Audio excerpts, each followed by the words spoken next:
Chapter 10:16. This aura was even more domineering than the aura that Zhao Fu had given off before, and it attacked the entire city. As such, the Lalai Kingdom's nation protecting formation was activated. All of the Lalai Kingdom's regions gave off a faint light, and massive waves of energy gathered towards the royal city, forming a powerful barrier that protected everyone within the royal city. The violet-clothed young man calmly smiled, and his expression did not change despite the nation protecting formation being activated as he said, "I am the young sect master of the 8 Dragons Essence sect. I heard that your kingdom's princess needs 300 cities. Is it possible for the princess to come out and meet with me? If it is suitable, I can give you 300 cities." The people below were in chaos, and soldiers quickly gathered. Lu Yuyu, who was within the palace, hurriedly came out with her people. Looking at the panicking people below, one of the 7 women in the sky was an extremely beautiful woman who gave off a bewitching aura. She was called Princess Chiu Mei, and she went up and hugged the violet-clothed young man's waist as she said coyly, "Husband, when will you be able to gather 8 princesses? I can't wait to serve husband and do it with you." The violet-clothed young man lightly laughed and rubbed the bewitching woman's bottom as he said, "You little slut, I can't do it now. When I gather 8 princesses and master my sect's supreme art, the 8 dragons' divine art, I'll be the sect master of the 8 dragons' essence sect. When that time comes, I'll satisfy you." Sensing the violet-clothed young man's actions, the bewitching woman's face became red, and she panted in his embrace. Next to her was a seductive and beautiful woman called Princess Han Nan. She went up and hugged the violet-clothed young man as she harumphed, "Husband, I also want one. I also want it. You can't be partial to this little demoness." The violet-clothed young man laughed and skillfully climbed up the woman's bottom, causing the woman to moan in his embrace. The remaining 5 women also went up and affectionately called him husband. The violet-clothed young man smiled as his hands roamed all over the women's bodies. At that moment, Lu Yu walked out with her people. Sensing this terrifying aura, she made preparations to use the Lalai Kingdom's nation armament at any moment. The little emperor was only 6 years old, so of course he did not know how to fight. As such, Lu Yu set up her nation armament to fight on its own. After all, anyone who could give off such a powerful aura definitely surpassed the Lalai Kingdom's level. She also knew about the 8 Dragons Essence sect. Even though it was not one of the ancient STEM domain's 5 great sects, it was not weak either. It had the strength of a dukedom kingdom and had existed for a long time. The Lalai Kingdom naturally could not afford to offend such a powerful sect, so Lu Yu could only endure their arrogant and domineering appearance. Now that she and Lu Jiwen were both Zhao Fu's women, the 6 desires demonic qi within their bodies made it so that she did not want to leave Zhao Fu's side for even a second. She naturally knew that her daughter felt the same way, so she could only say courteously, "Young sect master, it's fine. My daughter has already been betrothed to someone else. I'm very sorry. Please return." "Humph. My husband has never been unable to obtain any woman he wants. Hurry up and call that princess out." A tall and slender woman with a cold and arrogant aura appeared in the sky. She was called Princess Han Shuang, and she coldly harumphed as she spoke to Lu Yu. She exploded out with a powerful aura and pressed down towards the royal city. Lu Yu felt a trace of anger within her heart, but in front of such power, she could only endure it. "Humph, didn't you hear my husband's words? Hurry up and call that princess out. To be able to become my husband's woman is your kingdom's glory, or else my husband will destroy your kingdom." A woman in red clothes with bright red lips looked quite pretty but gave off a barbaric aura as she spoke to Lu Yu. She was Princess Huiyan, a princess from the Fire Word Kingdom. Lu Yu looked quite troubled. The Lalai Kingdom was not a match for the 8 Dragons Essence sect, and if Zhao Fu had not come, she would have happily called her daughter out. That way, not only would they obtain 300 cities, but they would also have the 8 Dragons Essence sect as their backer. However, they were now Zhao Fu's women, and it was only with Zhao Fu's help that the Lalai kingdom had gotten through this crisis. Moreover, her body and soul needed Zhao Fu. Lu Yu felt quite troubled before making a decision. Just as she was about to say something, "Mother," Lu Jiwen did not want to make things difficult for her mother, so she walked out and bowed to the violet-clothed young man as she said, "I am the Lalai Kingdom's Princess Royal, and I do indeed have a husband." The violet-clothed young man smiled, and did not mind Lu Jiwen's words. His eyes gave off a violet light as he looked at Lu Jiwen and said, "Your looks are not bad, your figure is not bad, and your constitutions are suitable. Ha ha! I've finally gathered 8 princesses." "Wait!" The violet-clothed young man felt that something was off, and he used his eye technique to take a closer look at Lu Jiwen. However, he found that she was already a virgin. "What a bummer! I finally found a suitable one, but she's already been touched by someone else." The violet-clothed young man felt quite angry and did not want to stay here any longer. She brought the women and turned into a ray of light and disappeared over the horizon. 300 cities for a princess was quite interesting.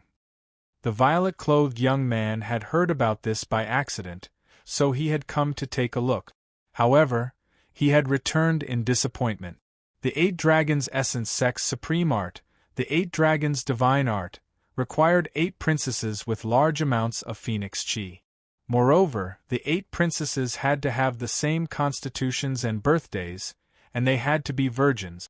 The requirements were quite strict, but the power they would bring was immense.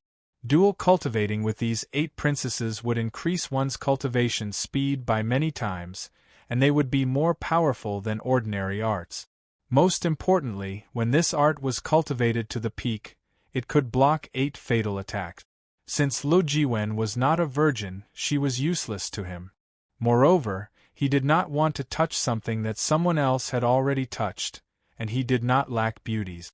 Zhao Fu sensed the changes in the Lalai kingdom and gave some instructions before hurrying back to the royal city. Looking at the ray of light disappearing over the horizon, he slightly frowned and went to the palace. "Why did you only come back now?" Seeing Zhao Fu return, Lu Yu leapt into Zhao Fu's embrace and started to sob, wanting to cry out all the grievances she had felt.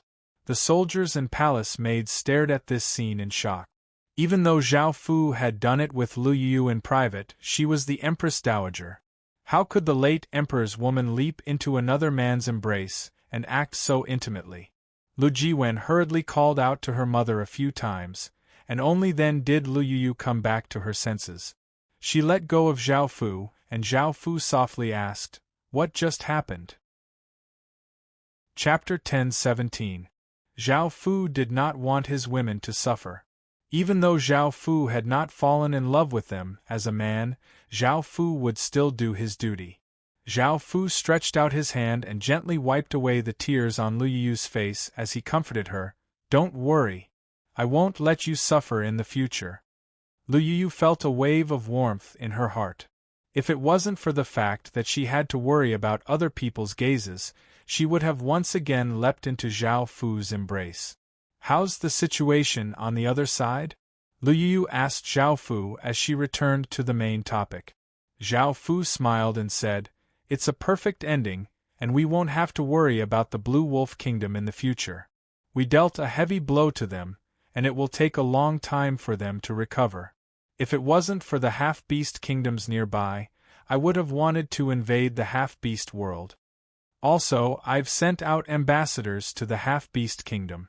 If they don't interfere, the Lalai kingdom can plan to attack the Blue Wolf kingdom.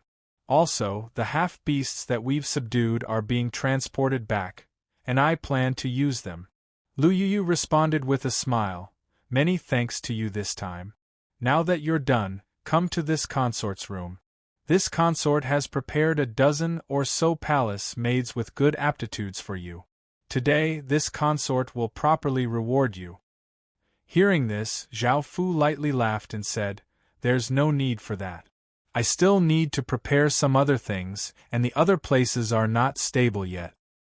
Hearing Zhao Fu's words, thinking about the current situation, Lu Yu could only listen to Zhao Fu. A few days later, the Blue Wolf Kingdom gave some unknown benefits, but the surrounding kingdoms expressed their support for the Blue Wolf Kingdom. Of course, it was just verbal support, but Zhao Fu did not dare to act against the Blue Wolf Kingdom, so he could only give up on attacking it. At the same time, he constructed even sturdier defenses to defend against attacks from the Blue Wolf Kingdom and others, and the Lalai Kingdom gradually became more stable. As for the half-beast people who had surrendered, they were properly trained. It was impossible for them to attack the half-beast world right now, but perhaps they could in the future. When that time came, these half-werewolves would be of some use, and it could also be considered preparation for the future. After dealing with these matters, Zhao Fu once again returned to the human world. Even now, such a large area had not been cleared out. It was incredibly slow, but they were doing their best, so Zhao Fu did not say much. The other 3 continents were not peaceful either. Undercurrents were surging in all directions. Stop the expansion of Qin's ambitions, or we will unite with other continents to attack Qin. But they also understood that this was just to cheer themselves up. Qin would still launch an attack. Qin's wild ambition would not be satisfied, so they had to convince all the forces on this matter. Not only the players but also all the system forces.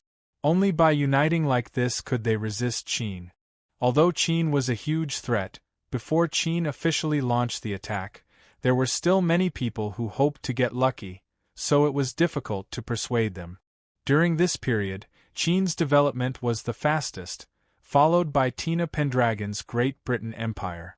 It had already expanded to 600 regions and was a level 6 barony. The human world only had these 2 kingdoms, and the power of a kingdom far surpassed that of an ordinary faction. As such, they could develop incredibly quickly in the Legacy Land, but it would not be the same in the outside world. Moreover, the human world would only have these 2 kingdoms. The dynasties that had the opportunity to establish their own kingdoms had been delayed due to many things. For example, Akhenaten's faction could be ranked 3rd in the human world, and his dynasty had immense fate and power. However, because the southern continent had been conquered, they had been forced to relocate. A large amount of their fate had been lost, and the Pharaoh dynasty was no longer as powerful as before. Now Qin lacked time. This was the 5th year of the Heaven Awaken world, and there were not many people in the human world. The human world, the dark demon world, and the fish scale world were all developing, and there were not many battles. As such, Zhao Fu had quite a bit of free time. This time, Zhao Fu once again went to the Heaven Spirit Stele and continued to say a few lines from the Book of Tao, pretending to be a saint. This caused everyone to fall silent, and they felt heartfelt admiration. They had never seen such a kind-hearted saint before. Zhao Fu had always done this, and he would only say a few lines each time before not saying anything else and pretending to be mysterious. Of course, this was for his own benefits, or else how could Zhao Fu be so bored as to do this? This was not free, but it was not compulsory either. Zhao Fu said that he was lacking a few things, and if someone fulfilled the requirements, Zhao Fu could continue speaking. As such, Zhao Fu obtained many good things, including all sorts of materials, equipment, skills, and items. He would be able to obtain a large pile every time, and they were all of good quality. After all, there were countless Heaven Spirit Stele accounts, and those who could enter the chat area were all high-grade accounts.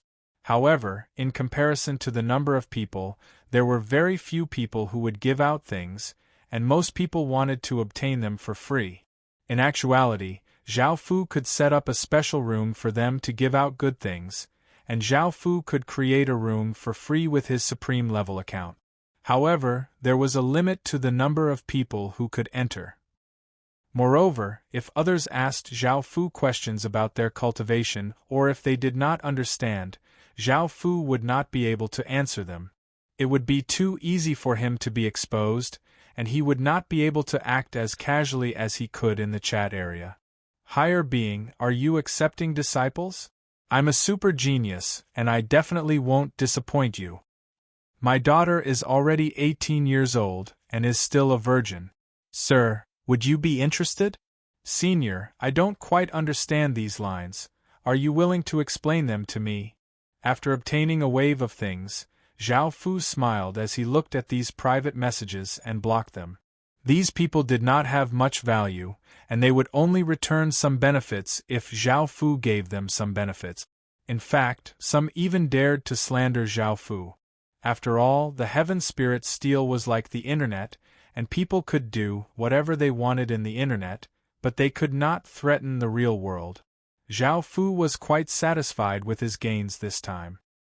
He had only casually said a few words, and he had obtained so much. Apart from this, Zhao Fu also found a useful item, which was a type of liquid called the 1,000-flower liquid. This 1,000-flower liquid was made from thousands of spirit flowers, and it was black. It was very helpful to the growth of flowers, and Zhao Fu wanted to use it to make the world flower grow. The world flower had been planted for more than a year, and he had used up all sorts of spirit items, but it still had not bloomed. Perhaps this 1,000-flower liquid would have some effect. Chapter 10:18. Zhao Fu looked at this colorful account and immediately had a bad feeling. After all, only a higher being could have this kind of account, and Zhao Fu was just a fake. He did not know how he had obtained a supreme-level account. However, if the other party really was a higher being, Zhao Fu did not have the guts.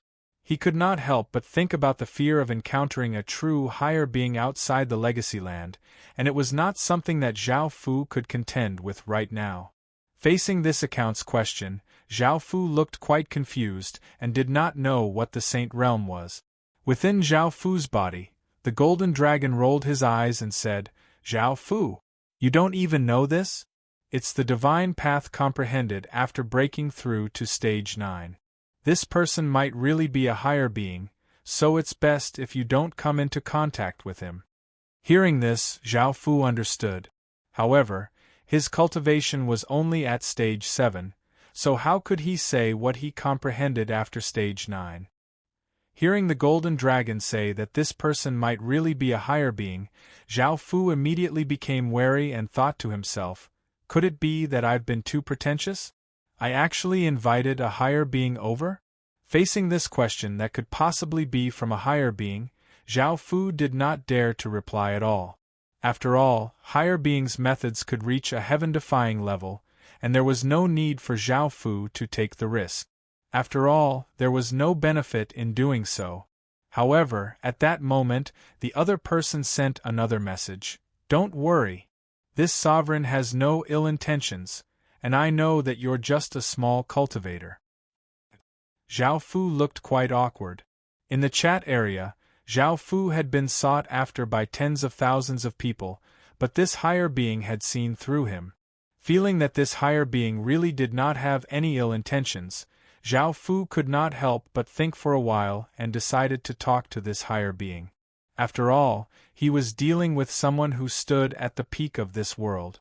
Even though there was great danger in contacting someone like this, there were also great opportunities. "Senior, I am indeed a minor cultivator." Zhao Fu didn't hide anything and spoke honestly and respectfully. The mighty figure on the other side quickly replied, "He. Your matter in the chat area did attract some of our attention. However, the true Tao is not something that you can talk about. It's because the Tao scripture you talked about is very top-notch, that's why so many people believe it. But in our eyes, we can tell at a glance. You should be from a new world, and what you're saying is the Bible of your world, right?" Zhao Fu looked at his words and felt quite shocked. He had never thought that this person would be able to tell. He thought for a moment before replying, "Senior, you're right, but how did you know?" The higher being replied, "I'm quite familiar with this type of book, so I'll naturally understand after reading it. This time, I wanted to ask you to take a look at it. If you have any requests, as long as they're suitable, I can agree to them." Zhao Fu could not help but feel delighted. He could actually ask for benefits from a higher being. This was a massive benefit, and for someone who stood at the peak of this world, even an ordinary item would be incredibly important to Zhao Fu. At that moment, Zhao Fu thought of all sorts of things. Just as he was about to speak, he thought about the various quests that could kill him, and he once again sank into his thoughts. Whether it was because of himself or because of Tuoba Qing's human origin, Zhao Fu would have to face the threat of a higher being in the future. This made Zhao Fu feel quite uneasy, and it was the biggest problem that had been bothering Zhao Fu. With Qin's power, facing a higher being was almost impossible. Perhaps he could establish a friendly relationship with this higher being, and perhaps it would be of great use in the future. As such, Zhao Fu made this decision. Senior, since you want to take a look, I'll send it to you. Also, our world has all sorts of scriptures. I wonder if Senior is interested? I can send them to Senior. The higher being replied with some shock. Of course, this sovereign is quite curious about your world. There's actually someone who can write such profound Tao words. If we can comprehend them, it will be of great benefit to existences like us. You don't want any more benefits? This sovereign can give you a top-grade heaven-grade art, an earth-grade divine artifact, and a marquiate kingdom. Zhao Fu could not help but feel awed by the higher being's power. These things were things that others could not even dream of obtaining, yet this higher being had casually given them. The last reward was a marquiate kingdom. Even after developing for so long, Qin had only become a marquiate kingdom. With the power of a marquiate kingdom, it reigned above a barony kingdom, and in some remote regions, it could be counted as a local tyrant. However, in order to obtain greater benefits, Zhao Fu could only tactfully refuse and order people to collect all of the scriptures, whether they were Taoist scriptures, Buddhist scriptures, or Christian scriptures. Following this, Zhao Fu gave them to the higher being through the heaven spirit steel.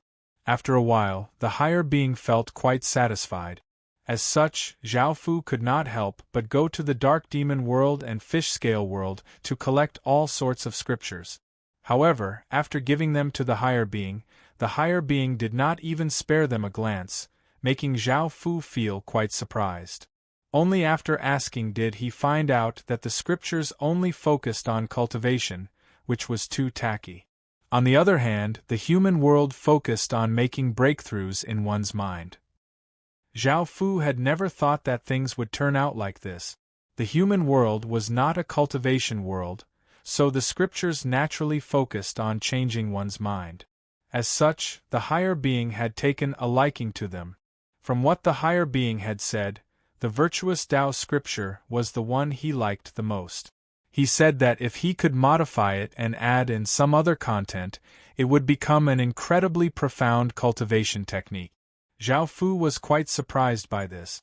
Afterwards, the higher being kept saying what he wanted. Because the scriptures that Zhao Fu had given him were quite good, he was even willing to give Zhao Fu a dukedom royal city. This caused Zhao Fu's heart to jump.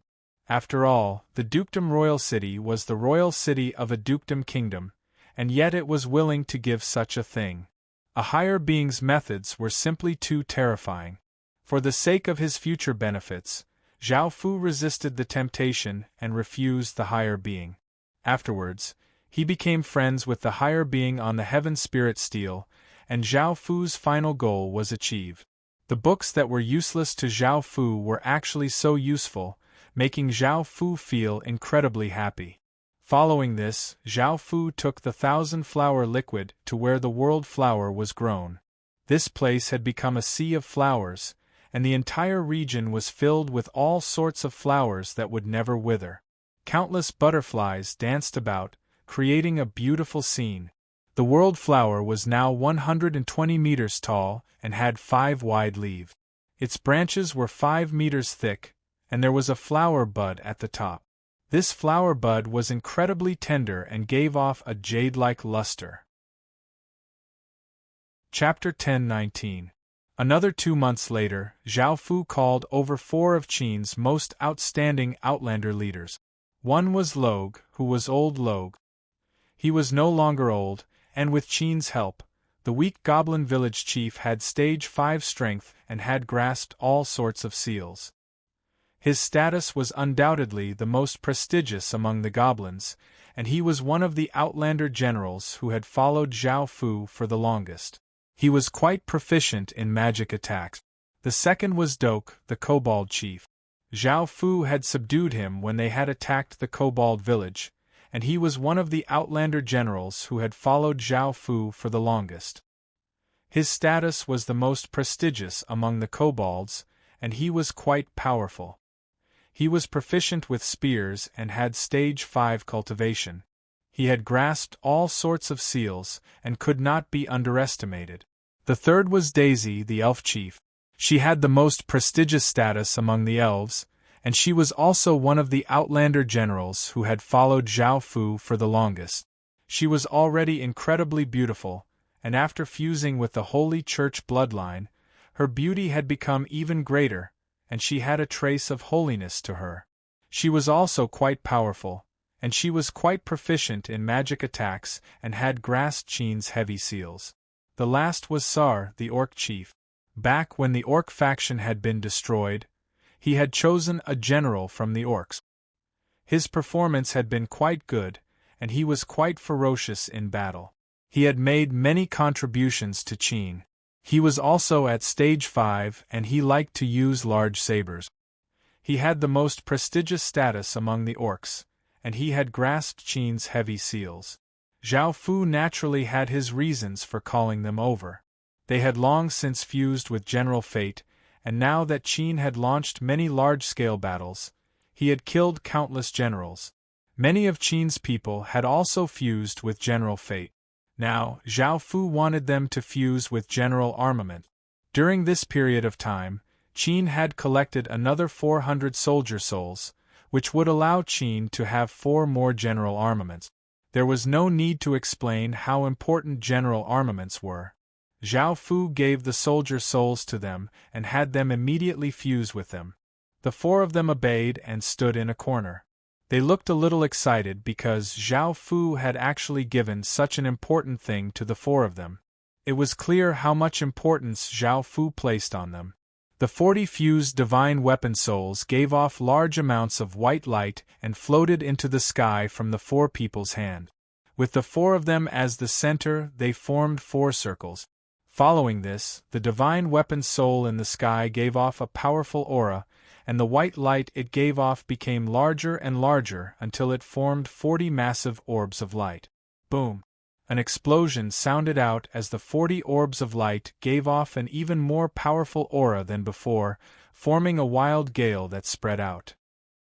Within the orbs of light, the corporeal soldiers' bodies started to melt like ice before turning into traces of violet aura, and the 10 orbs of light resonated with each other. Boom! Boom! Boom! Boom! For massive explosions sounded out as clouds swirled and the heavens and earth dimmed. For massive violet stars giving off noble starlight and boundless auras broke through the restrictions of the day and descended into the sky. At that moment, the people from the other continents sensed these ripples and could not help but frown. After the destruction of the real world, most people's fate stars had long since awakened, so they could sense their fate stars very strongly. Looking at the 4 stars in the distance, everyone's expressions dimmed and they lightly sighed because that was where Qin was. Because they had seen this many times, they were not surprised. Their generals had all awakened general stars, but they did not have general armaments, so they could not use general stars at all. Over at the Midland continent, Logue and Daisy raised their staffs, while Sar and Dok raised their spears and sabers. Boom! Boom! Boom! Boom! The 4 of them exploded out with their full power, and a terrifying aura spread out like a corporeal shockwave. A massive gale blew, causing the ground to crack and boulders to roll, and trees to madly sway. By the side, Zhao Fu unleashed his emperor's domain to defend against the berserk wind. The 4 of them started to give off different colored auras, which gathered into aura flames, and their auras became more and more powerful. Boom! Another massive explosion sounded out as the four of them exploded out with intense light, which formed four pillars of light that gave off terrifying auras as they shot into the sky and slammed into the four massive violet stars. Following this, the four violet stars started to change colors. One gradually became black and gave off black starlight, giving off an aura of destruction and conquering. Zhao Fu was quite familiar with this star because it was the Army Destroyer star, a general star that Tsar had awakened. One gradually became silver-white like the moon and gave off gentle starlight. The aura it gave off was also gentle and contained a type of yin qi. This was the lunar star, a fate star that Daisy had awakened. The lunar star was like the moon, and the five elements were yin and water. It was like a home, wealth, mother, wife, daughter, or female. It was like a bed, a hotel. One of the 14 main stars of the A-grade star, the celestial monarch. The commoners also saw the lunar star lord as a moth. The commoners' worship of the moon was first recorded in the Book of History. The sun, moon, and stars were the heavenly sex, while the Dai, river, and sea were the earthly sex. The heavenly sex and earthly sex were the sixth sex. The lunar star was of the water attribute and did not enter the north and south dipper. It was the essence of the moon in the heavens, and it turned wealth into wealth and became the owner of a house. The lunar star was of the ridge, and it controlled the three meridians, which was gentle and moist. One gradually became yellow, a noble yellow, and it gave off a yellow light. It gave off the aura of a general star, and it gave off a powerful sense of suppression. This star was called the celestial star, and it was a star that Log had awakened. As the name suggested, it was a natural prime minister, and it had the life of a prime minister. Tianxiang star was a professional term for the purple star Dou number. It was one of the 14 A-class main stars of the purple star Dou number. Among the four major types of the purple star Dou number, it was the last star of the leader type. This celestial star was called the imprint star, and the word imprint vividly showed how cautious and considerate it was. It no longer looked like a yang-type main star, and it was often mistaken for a yang-type main star. Zhao Fu could not help but feel quite shocked. He had never thought that Log would awaken the celestial star. In actuality, if Li Si or Shang Yang used their general armaments, they would both have celestial stars, and they would be prime ministers. However, there was a shortage of general armaments, so Zhao Fu naturally had to use them on the battlefield. As for ministers, Li Si and Shang Yang, they naturally would not have them. The last star gradually became a fiery red and gave off a fiery light. The light was incredibly blinding, and it gave off a searing aura. Chapter 10:20. The sun star and the moon star were opposites, and they were the two stars that could directly correspond to the stars in the sky, the sun and the moon. The sun star was called the noble star in ancient times, and it was also called the prime emperor star. It was similar to the North Star, but it had different characteristics. Ancient books said that the sun star was one of the three dukes. The three dukes were ministers, and even though they had high positions and were incredibly noble, they had to be bestowed, appointed, by the emperor. Zhao Fu had never thought that Dok would be able to awaken the sun star, and he was quite surprised. However, this was quite normal. It couldn't be that only humans could awaken general stars, right? Moreover, general stars were determined by a person's fate. What kind of fate one had would naturally determine what general star they would awaken. The four stars gave off their own starlight, and they gave off powerful auras as they lit up the heavens and earth. Under these four stars, countless people seemed incredibly small. The four pillars of light gradually weakened, and the light that the four people gave off also gradually disappeared. However, at that moment, the four stars exploded out with terrifying power, causing all of the clouds in the surrounding 10,000 kilometers to dissipate. The four stars gave off intense starlight, and four pillars of light descended onto Log and the other three people's bodies. The four people received the baptism of the general stars, and their auras started to change. They became more and more powerful, and terrifying auras rippled out in all directions. Finally, the pillars of starlight disappeared, and the epic grade desolate wood scepter in Logue's hand became yellow and seemed to be made of metal. It gave off a noble yellow light, and starlight flowed around it as the words Heaven Minister were engraved on it. Daisy's epic grade magic staff also became silver-white, as if it was made of silver. It gave off a gentle white light, and starlight flowed around it as the words Moon were engraved on it. This was the Moon Magic Staff. Doke's spear also became a fiery red iron spear that gave off a searing aura. There seemed to be flames on its surface, and starlight flowed around it as the words Sun were engraved on it. This was the Sun Spear. Finally, Sar's wolf-headed saber became a black gold saber that gave off a ferocious and savage aura. Starlight flowed around it as the words Army Destroyer were engraved on it. This was the Army Destroyer saber. Looking at the general armaments in their hands, Zhao Fu smiled and looked at the general armament stats. The general armaments were all the same, but the general armaments were all different.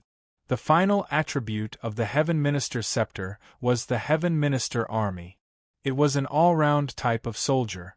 Not only did it increase attack and defense, but it also increased speed and recovery. It was more suitable for support-type activities. The Lunar Magic Staff's final attribute was the Lunar Army. The best effect of this army was that they could absorb the power of the moon.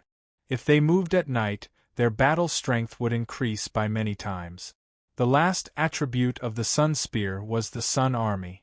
The best effect of this army was that it could absorb the power of the sun like the lunar star, increasing its combat power by several times during the day. Finally, the Army Destroyer Saber was the same as the Army Destroyer General Weapon. This was because the 4 general armaments were all top-tier epic-grade equipment. Now that they had fused with the General Star's power, they had greatly increased. They were all level 2 Saint armaments, and they were already incredibly powerful. Now, Qin had 16 general armaments, which was quite a large number.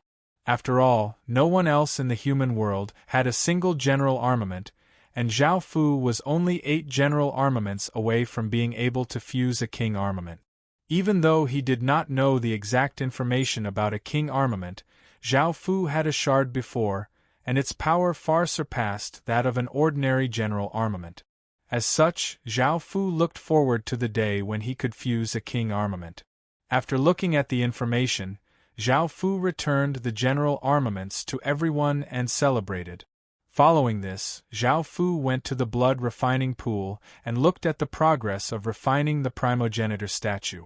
Because they had both come to the Midland continent and conquered the fish-scale continent, as well as captured a large number of people, there were now many types of blood.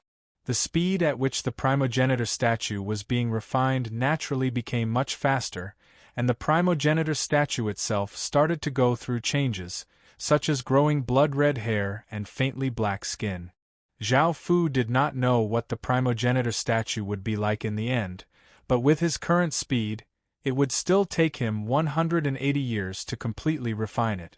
It seemed that he had to work hard to unify the human world and use the world's power to speed up the refining process. Another month later, 3 rays of demonic light shot into the sky, causing the weather to change and clouds to swirl. 3 massive auras spread out as 3 terrifying images appeared in the sky. One looked like a devil, one had the face of a demon, and one had a demonic sword.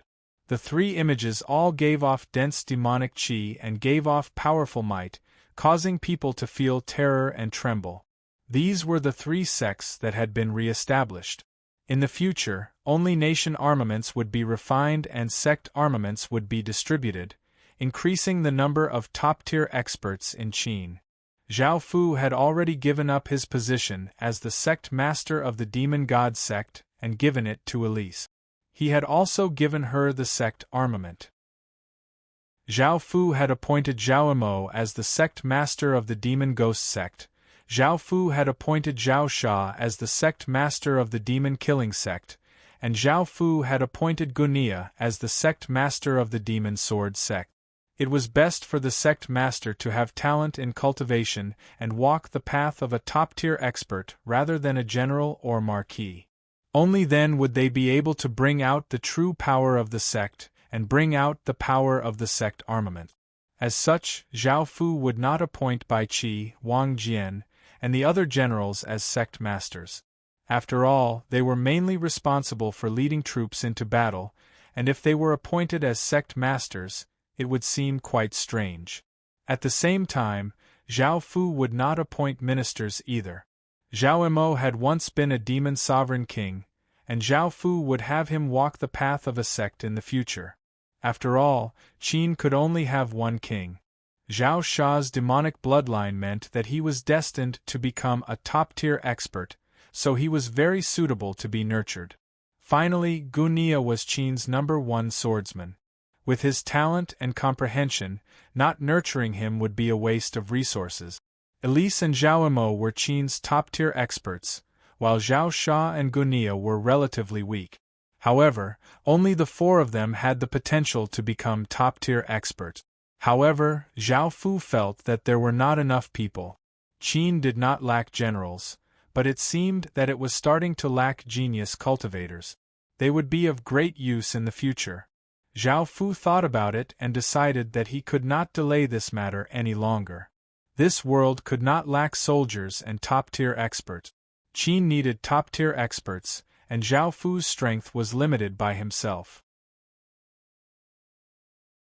Chapter 10:21. The meaning of a sect order was to encourage people to join a sect, and also to vigorously support the development and construction of a sect. This was because a sect was the best place to nurture top-tier experts. Most of the world's experts came from a sect, so it was necessary to vigorously develop a sect. No matter if it was the system or the content of a sect, it had to be the same as an ordinary sect. It was best to nurture people from a young age and accept children under 16 years old as disciples. Zhao Fu had only started to cultivate after entering the Heaven Awakened world, so his cultivation was quite far behind people of the same age. This was even with Zhao Fu having Heaven Grade. Without Heaven Grade, who knew how far behind Zhao Fu would have fallen? In the future, Great Qin would no longer focus on the development of academies and would instead focus on developing sects. Both were quite important. One was to strengthen the culture, and the other was to strengthen the sects themselves. This was the path that Great Qin would take in the future. Zhao Fu also focused on the sect and helped the 100 schools of thought develop. After all, the 100 schools of thought's methods were quite extraordinary and would be of great help to him. However, a few days later, a letter was delivered to Qin's palace from Great Tang's Li family. Zhao Fu frowned and did not even want to look at it, planning to destroy it. However, the messenger said, "You must have His Majesty read it. If you don't, you'll regret it in the future." Hearing this, Zhao Fu frowned and opened the letter. He found that it was written by Li Zhe, and it was not an apology like last time. Instead, it was cursing at Zhao Fu and Zhao Fu's mother. It said that Zhao Fu was an unfilial bastard who dared to act like an animal and force the Li family into such a miserable state. It also said that Zhao Fu's mother was a slut and a trashy woman, and that he had played with her because he thought highly of her. Back then, he had been too soft-hearted and would have killed Zhao Fu and his mother if he had known this would happen. Looking at these letters, Zhao Fu felt a wave of fury rise up in his heart, and he almost coughed up blood. In the end, he looked at the contents of the letters and decided that if he wanted to end everything, he would have to go to the Western continent by himself. Seeing this, Zhao Fu coldly laughed and casually threw the letters away, tearing them to shreds. This was evidently a trap, and there were countless people lying in ambush there.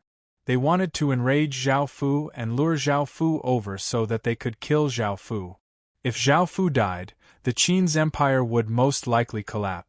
The Li family knew that Zhao Fu would go because with Zhao Fu's status, he definitely would not suffer such humiliation. Zhao Fu was the person with the most authority in the human world and could do whatever he wanted in the human world. Who had dared to write a letter to curse him? What's more, that person was Zhao Fu's father. If it was anyone else, they definitely would not be able to endure it. However, Zhao Fu would not go. They had definitely prepared a killing move for him, and it would be quite powerful. They must have the confidence to kill him, which was why they dared to make such a decision. Zhao Fu would not be so stupid as to go. After all, he had been enduring since he was young, and it was not a big deal. Zhao Fu no longer cared about the Li family, and if he cared too much about his previous identity, Zhao Fu would lose. Moreover, Qin had already cleared out 1/5 of the Midland continent and was about to truly control the Midland continent, the Southern continent, and the Netherwater continent. They were the ones who were anxious, because once they finished clearing out the Midland continent, Qin would immediately attack. The entire human world would once again become chaotic, and their situation would become even more difficult as they would have to face the most direct attacks from Qin. If Zhao Fu went, it would be as they wished. If he did not go, he would anger them and make them feel incredibly anxious. In the future, destroy anything that the Li family sends over. There's no need to send it to us. Zhao Fu deeply breathed in and calmed himself down. He placed his focus on Qin's development and ordered people to gather information on the remaining continents and prepare a plan of attack. It was now June, and it was another scorching summer. The sunlight scorched the ground and heat spread everywhere. Cicadas continuously cried out, making people feel quite annoyed. The 5th summer was even hotter than usual. However, things were different for Qin, and everyone looked quite delighted. A massive pillar of black light stood between the heavens and the earth, and countless clouds quickly gathered, forming a massive vortex. Large winds blew away the heat, bringing with them a coolness. 9 massive black dragons spiraled in the sky, stirring up the winds and clouds. They gave off an unimaginable might, creating a shocking scene. After more than a year, Qin had finally unified the Midland continent and built the Great Wall, making the entire Midland continent his territory. However, the Southern continent and the Netherwater continent had not been taken care of yet. Qin was now a level 11 Marquette kingdom because there were 14,570 regions in the Midland continent. Marquette kingdoms needed 1,000 regions to level up, but leveling up to a dukedom kingdom required unifying the world. There were at least tens of thousands of regions in a world, while most kingdoms were level 9. As such, dukedom kingdoms were quite special. After leveling up to level 9, Marquette kingdoms could still level up, but they needed twice the number of regions, which was 2,000 regions. A level 11 Marquette kingdom's stats were naturally powerful, and it had great kingdom fate and countless residents. City name: Qin Royal City, Human King, level. Marquette Royal City, level 11, city area, 1242940 square kilometers. City territory, 163,242,1800 square kilometers. Popular support, 86. Special stats: territory crop output plus 400%, territory crop growth time minus 400%, population limit plus 220%, residence stats plus 28, soldiers stats plus 33%, population attraction plus 300%, high-grade attraction plus 300%. Subsidiary village limit, 1809693 cities. Fragrant Moon City, Black Soul City, Great Wood City, Water Spirit City, Snake City, Medicinal Valley City, Ocean City. Great Qin's population had now reached 26 billion people and 2 billion soldiers. There were 1.4 billion Stage 1 soldiers, 70 million Stage 2 soldiers, 3.5 million Stage 3 soldiers, and 100,000 Stage 4 soldiers. This did not include those who did not have Stage 1 cultivation yet. Great Qin's population had reached 26 billion. Great Qin controlled 27,570 regions, and this was all of the regions. Including the southern continent and netherwater continent, there were only 14,570 regions that Great Qin controlled. It had 1 marquisate royal city, 3 barony cities, 9 capital cities, and 25,000 great cities. This did not include the 20,000 cities in the southern continent, 6,521 cities, 9,860 towns, and 358,9489 villages. Because it had 14,570 regions, it had 40,210 counties, which meant that it had 40,210 county heads, 14,570 governors, 1,457 barons, 145 marquises, 14 dukes, and 1 earl. Chapter 10:22. It could be said that Qin's strength had once again increased by many times. There were now 40,000 or so counties, which meant that Qin could have 40,000 more civil officials to defend the Qin kingdom. If one included the other cities and generals, Qin's true strength would be monstrous. With this strength, the other 3 continents would not be able to take down Qin at all. Now, only Qin kingdom could attack them, and they would not have to worry about them anymore. There was something else that Zhao Fu felt quite troubled about, which was the 33 corps that had appeared. Before, Qin had 23 special corps, which had taken a lot of effort. The main thing was that there were very few special vessels, and each vessel required great power. Moreover, the 23 corps seemed to have used up all of Qin's special corps, and there did not seem to be anything that could be used as vessels. This gave Zhao Fu a headache. Could it be that he could only create ordinary corps? At that moment, Zhao Fu could not help but think of the sects, the 100 schools of thought, and many other powerful sects. They could be vessels for corps. Thinking about that, Zhao Fu could not help but smile. However, they were only submitting to Qin, and their sects would still belong to them. He had to explain this to them and test whether or not they were suitable. The 4 sects that Zhao Fu had taken down were definitely suitable, as the sects in the Heaven Awakened world were not any weaker than dynasties. After subtracting 4 from the 33, there were still 29 left. A few days later, Qin told the various factions about this, and they were quite cooperative. However, after testing, only a few were suitable. After all, most sects were not suitable for fighting, such as the School of Legalism, the School of Famers, the School of Calligraphers, and the School of Medicine. These sects' power was displayed in other areas, so they could not be used as weapons in battle. There were a few suitable ones. A clan, which was a faction with the most powerful legacies. It could be said that they were slightly more powerful than the 5 great ancient kingdoms of China. The second was the school of Taoism, the third was the school of military, the fourth was the school of martial, the fifth was the school of Qi, and the sixth was the school of Yin-Yang. There were a total of 7.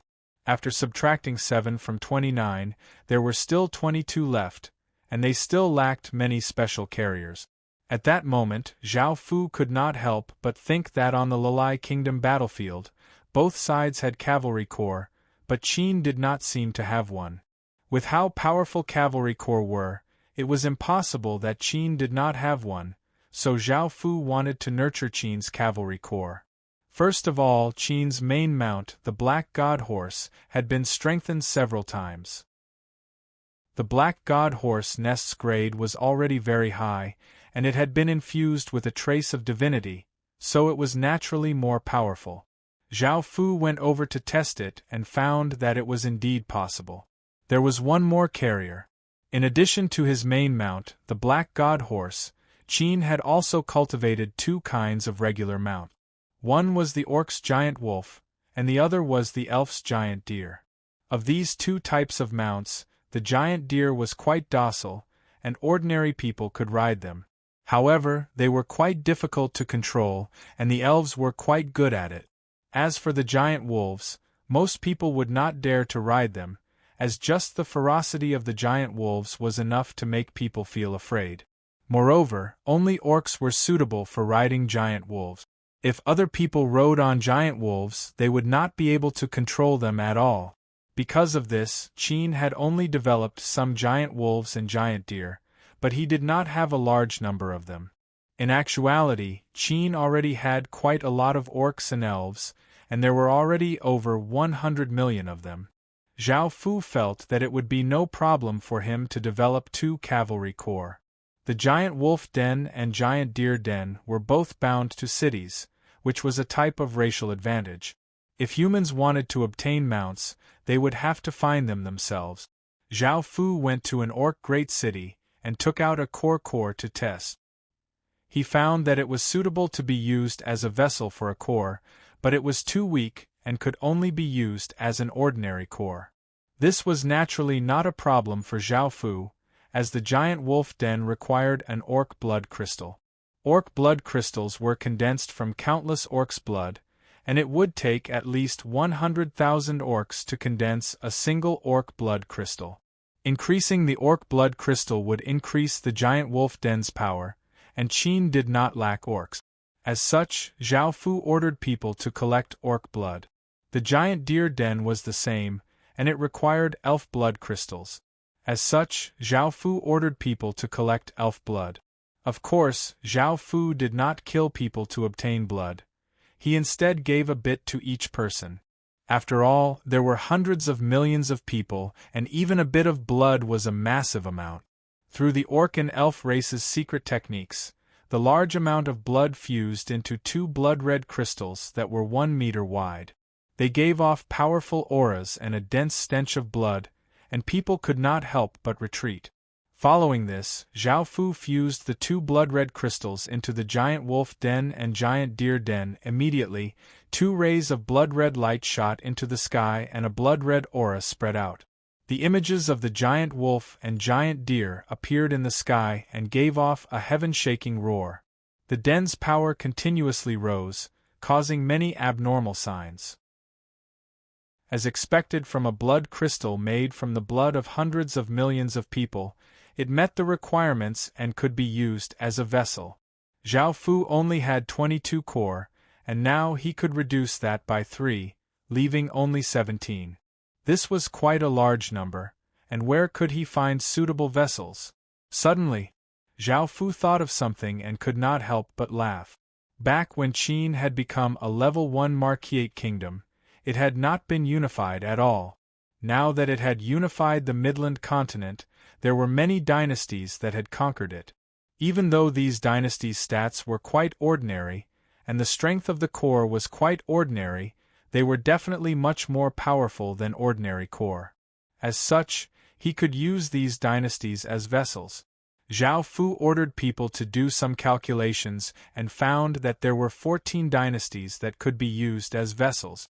After subtracting 14 from the original 17, there were only 3 left.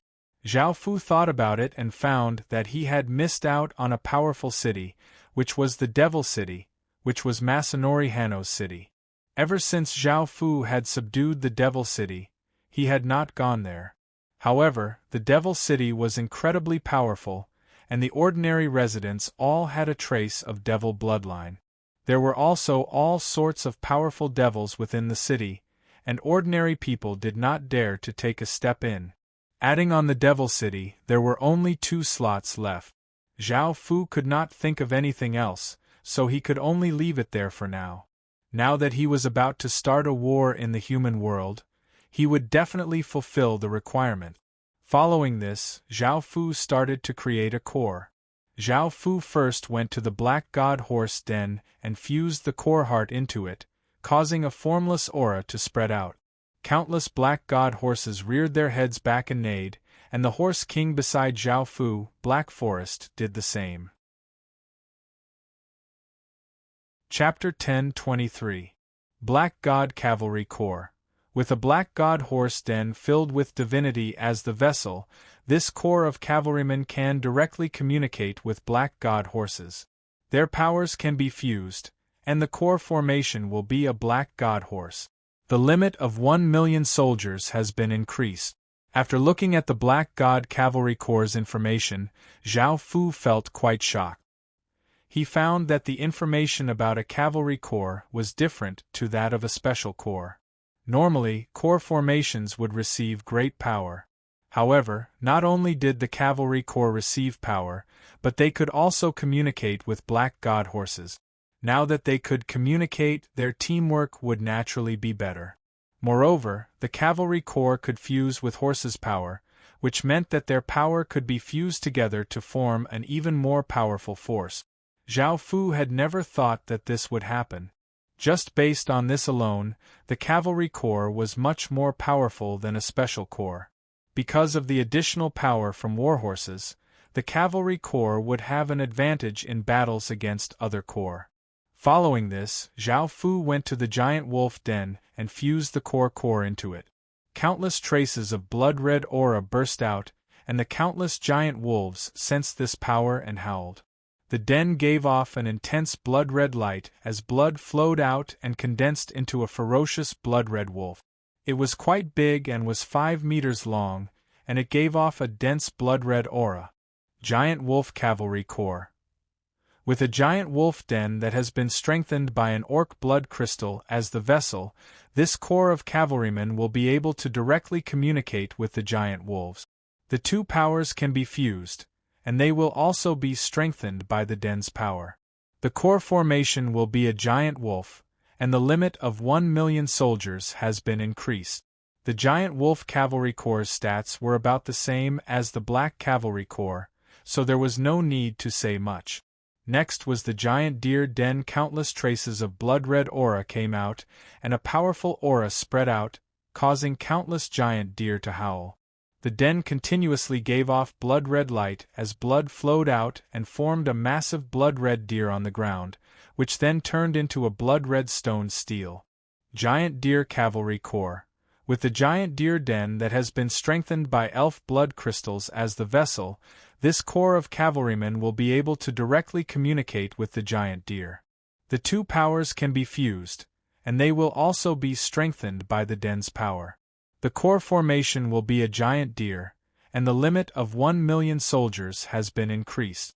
Following this, Zhao Fu started to create the other 27 corps.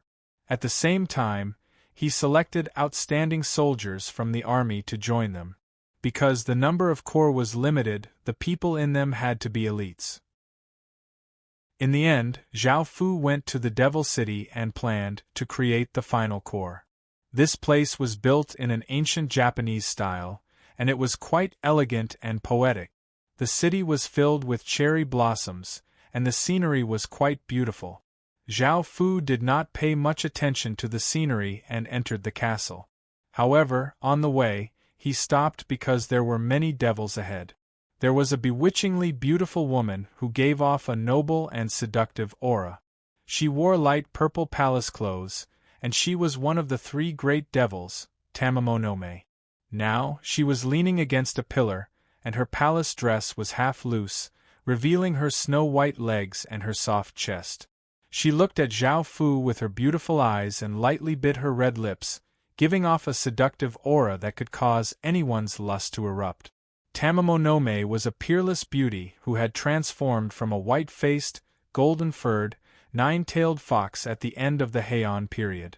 Because of her vast knowledge and peerless beauty, she was called the #1 beauty in the world and the #1 talented woman in Japan.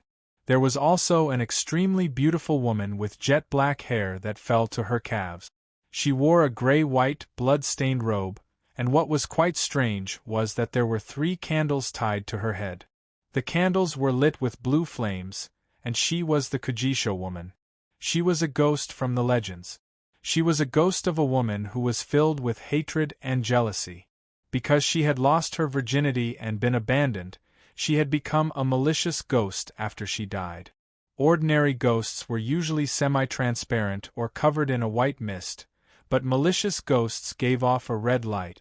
During the Kujisho period, 1 a.m. to 3 a.m., the Kujisho woman would nail scarecrows to the shrine's god tree. This was a type of curse that had been passed down in Japan since ancient times. Most of the time, the Kujisho woman was an extremely jealous, white-clothed woman with 3 candles on her head. If she continued to nail scarecrows for 7 days, the cursed person would die, and if someone else saw this, the curse would lose effect.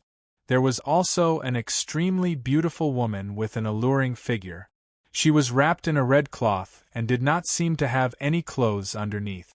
She gave a faint smile as she looked at Zhao Fu. She was the 100-eyed devil.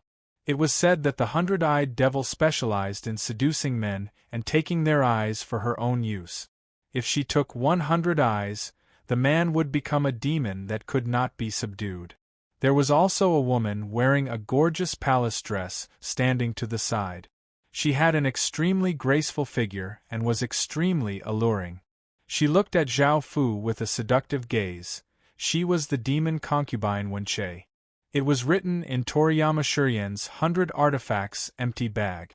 She was a demon that was formed from Wenqie, a small carriage used to transport books in the palace. She often felt the resentment in women's love letters and writings, so she turned into a demon. Later on, the Japanese people saw her as a demon that encouraged children to study. Demon concubine Wenqie was also the favorite concubine of the Murakami Emperor during the Heian period. She was incredibly beautiful and was a peerless beauty. However, she was killed due to the jealousy of another favorite concubine of the emperor, Fujiwara Yuanfang's daughter, Yuji. She was an expert in waka and Chinese poetry, and before she died, she used her blood to write a curse. In the end, Prince Guanping was cursed to death. There was a woman with a cold temperament. Her hair was tied up and she was tall. She wore a pale kimono that revealed her shoulders. She had a gloomy smile as she looked at Zhao Fu. She was the Bone Lady. It was said that the Bone Lady referred to a bony beauty, who only had a set of bones. It was originally seen in the works of Koizumi Yakumo. There was a man called Shiro. He could not stand living a poor life and divorced his wife.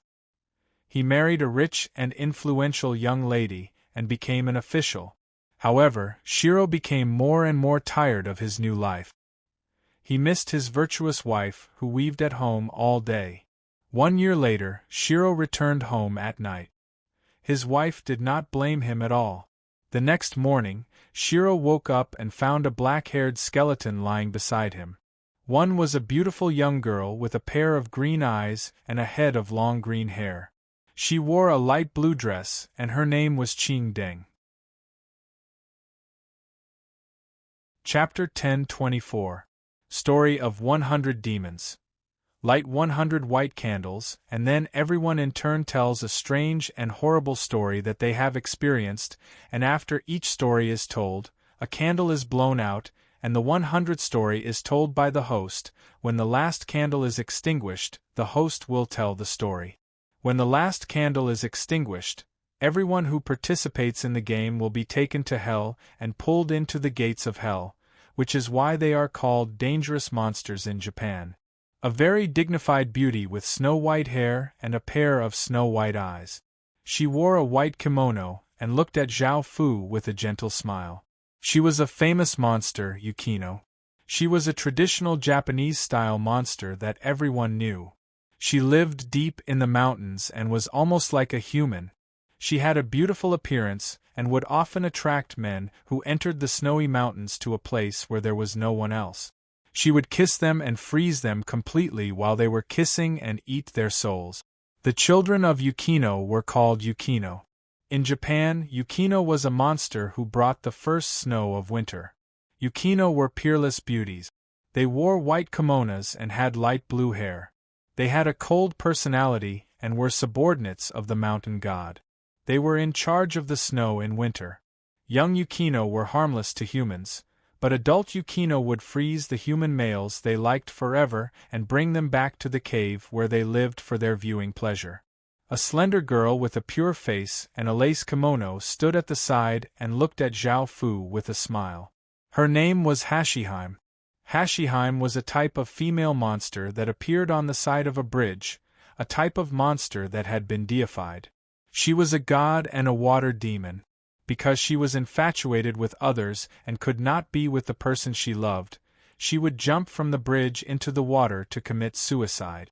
If a man crossed the bridge at night, she would appear and lead him into the water to drown. If a woman crossed the bridge, she would forcefully pull her into the water. Hashiheim also appeared in the Meiji monster story. There were many legends about her. She wore a palace dress and had slightly fluffy long hair. She was relatively good-looking, had black teeth, and held a mirror. She also stood by the side of the road, but she did not look at Zhao Fu. It was unknown what she was thinking. She was the Green Girl. The monster Green Girl was ranked 45th in the 100 Demons Parade. It was a type of unkempt banshee with a mouth full of black teeth. It specialized in eating humans and was highly dangerous. They were mainly found in the area around the capital. They often appeared in those gloomy old houses with a mirror in their hands. In fact, her life and legends were quite miserable and worthy of sympathy. One of them had a bewitching figure and wore a bathrobe. She had an incredibly beautiful face and gave a trace of a cold smile as she watched Zhao Fu arrive. She was the drowned woman. According to the legends, there were monsters that often appeared in the hot spring hotel. If you saw a beautiful woman soaking in the hot spring, don't go near her. Maybe if she stood up, you would find that the part of her that was submerged in the water was full of bones. It was similar to the Kappa or water ghost in Chinese legends. It was a monster that killed people by luring them in. There were two types of drowned women. The first type was a beautiful woman or handsome man with a skeleton lower body. The second type was a beautiful woman with a snake lower body. The second type was a beautiful woman with a snake lower body. The second type was a snake demon. One of them had dressed up meticulously and was wearing an exquisite kimono. She had a voluptuous figure and looked extremely lewd and lascivious as she looked at Zhao Fu hungrily. She was the two-mouth woman. In the Night of 100 Ghosts, it was recorded that women who were indecent, had affairs with their husbands, were lewd and were despicable. Inari Kamikaze discovered that women who killed their children would be possessed by them. A mouth would appear on the back of their necks, and they would constantly want to eat. In the end, the possessed person would be eaten to death, or rather, they would be stuffed to death. They were very dangerous monsters, and even if there were dead children near where you lived, it was possible for them to be possessed. One of them was dripping wet and wore a thin white dress. Her slender figure was faintly discernible. She was quite beautiful and looked quite alluring. She was the Yuri. The Yuri was also known as the Kinu, sea woman, and Helgi. Ji meant the shore. The Yuri was the banshee of the sea. She was believed to be a female spirit that had drowned in the sea. Her lower body was the tail of a dragon or snake, and her upper body was that of a woman. She had long hair and was completely wet. From behind, she looked like a rock. There was a middle-aged woman with a slim figure and beautiful facial features. Her face was a bit pale, and she wore a simple kimono. She stood by the side of the road and looked at Zhao Fu in anticipation. She was a Dumbra. Anatori was a monster from ancient Huaxia myths and legends. Sometimes it appeared in the form of 9 heads. Its origin was mentioned in the fantastic Fengtan. It was said that it was formed by the obsession of a dead pregnant woman. When she walked at night with a baby in her arms, the cries of the baby in her arms turned into the cries of Anatori. Jin Dynasty's Xuanzhongji. Sometimes an UFO bird would become a summer bird. The UFO bird would carry away the child, and the summer bird would adopt the child. One of them lazily leaned against the wall. She had a tall and slim figure and an outstanding aura, and her beautiful eyes were filled with interest as she looked at Zhao Fu. She was Patio Bottom. It was a legendary monster. The peeping demon on the skylight often appeared on the roofs of old houses. It was also a kind of demon that paid respects to the gods in legend. One of them had a fiery figure and wore a red dress. She had incredibly long hair that reached the ground and gave off a metallic luster. She was Needle Girl. It was said that if one suddenly saw a beautiful woman smiling at them on the side of the road in Shikoku Zeheim Prefecture's Uwajima region, one should not be happy that one had good luck with women today. After all, it was very likely that this beautiful woman would suddenly wrap her soft, beautiful, and long hair around one's body as she approached. Only then would one discover that the beautiful woman's hair was as sharp as needles, and it would cause one great pain and make one cry. One of them was a beautiful middle-aged woman who wore an extravagant dress. She looked at Zhao Fu with lustful eyes as she covered her face and laughed. She was Smiling Woman. Smiling Woman was also known as Beautiful Woman, and it meant that she had a sweet smile. It was said that smiling women were formed from prostitutes, and because they were frivolous, they would constantly laugh. Those who heard her laughter would most likely meet with misfortune. One of them wore a black kimono and had her hair tied up. She was as beautiful as a demon, but there was a trace of fierceness about her. She had a mature figure and was hugging a black cat. She was called Cat Demon or Catbutt. In legends, it was a black cat with 9 tails. Its ears were large and sharp, and its teeth were double-edged. It was a type of cat demon. It was said that it had 9 tails, 9 lives, and could walk upright. Zhao Fu could not help but feel quite surprised when he saw so many female demons. Last time, when he had attacked Japan, Zhao Fu had only talked with Masanori Hanno and had not entered the Devil City. Now that he had entered, he was quite surprised. He did not know why they were here. Even though it was evident that Tamamo no Mei was trying to seduce Zhao Fu, to Zhao Fu, Masanori Hanno was a friend. If Zhao Fu truly treated someone as a friend, he naturally would not let them down. Chapter 10:25. However, just as Zhao Fu turned around, another 10 or so female devils appeared behind him. The leader of the devils was dressed in red and black samurai armor and had 3 samurai swords at her waist. She had long, black hair that fell to her shoulders, and even though she had a smile on her face, her pure black eyes were filled with viciousness. She looked quite heroic, but she was also quite ambitious. Her name was Momojigiri. I won't go into too much detail about her, but this lady Momojigiri, who was known as the Demon Woman of Takuzan, was even more beautiful than Shitendaji. The young Momojigiri's name was Wu Yi, and she came from the 6th heavens Moriji Tian. She tried to rebel, but she was defeated by Wei Mao, who held the demon-subduing sword. Momojigiri, who wanted to conquer the world, could only hide in the 6 paths of reincarnation.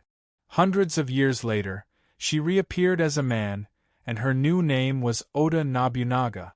Your Majesty, why are you leaving? Could it be that you look down on us devils? Your Majesty is the Emperor of Qin, a person with supreme power. You should be free and unfettered, and no one should be able to restrain you. Your Majesty, please don't be a hypocritical man, Momojigiri said as she smiled and looked at Zhao Fu. Zhao Fu felt quite surprised and did not understand what she meant, and he asked, "Why do you say that?" Momojigiri gave a mocking smile as she said, "Those men who say that they only love one woman and say that they are completely devoted to one woman, do they really think that way? Who doesn't want to have as many wives and concubines as there are clouds in the sky? In this world where lust reigns supreme, it isn't just men. Even women have the ability to have many husbands and have countless handsome men." Hearing this, Zhao Fu nodded and agreed. That's because that's how the world is right now. How many people truly love each other and remain faithful until death? Most of them only appear in books, and the love described in books is something that people yearn for.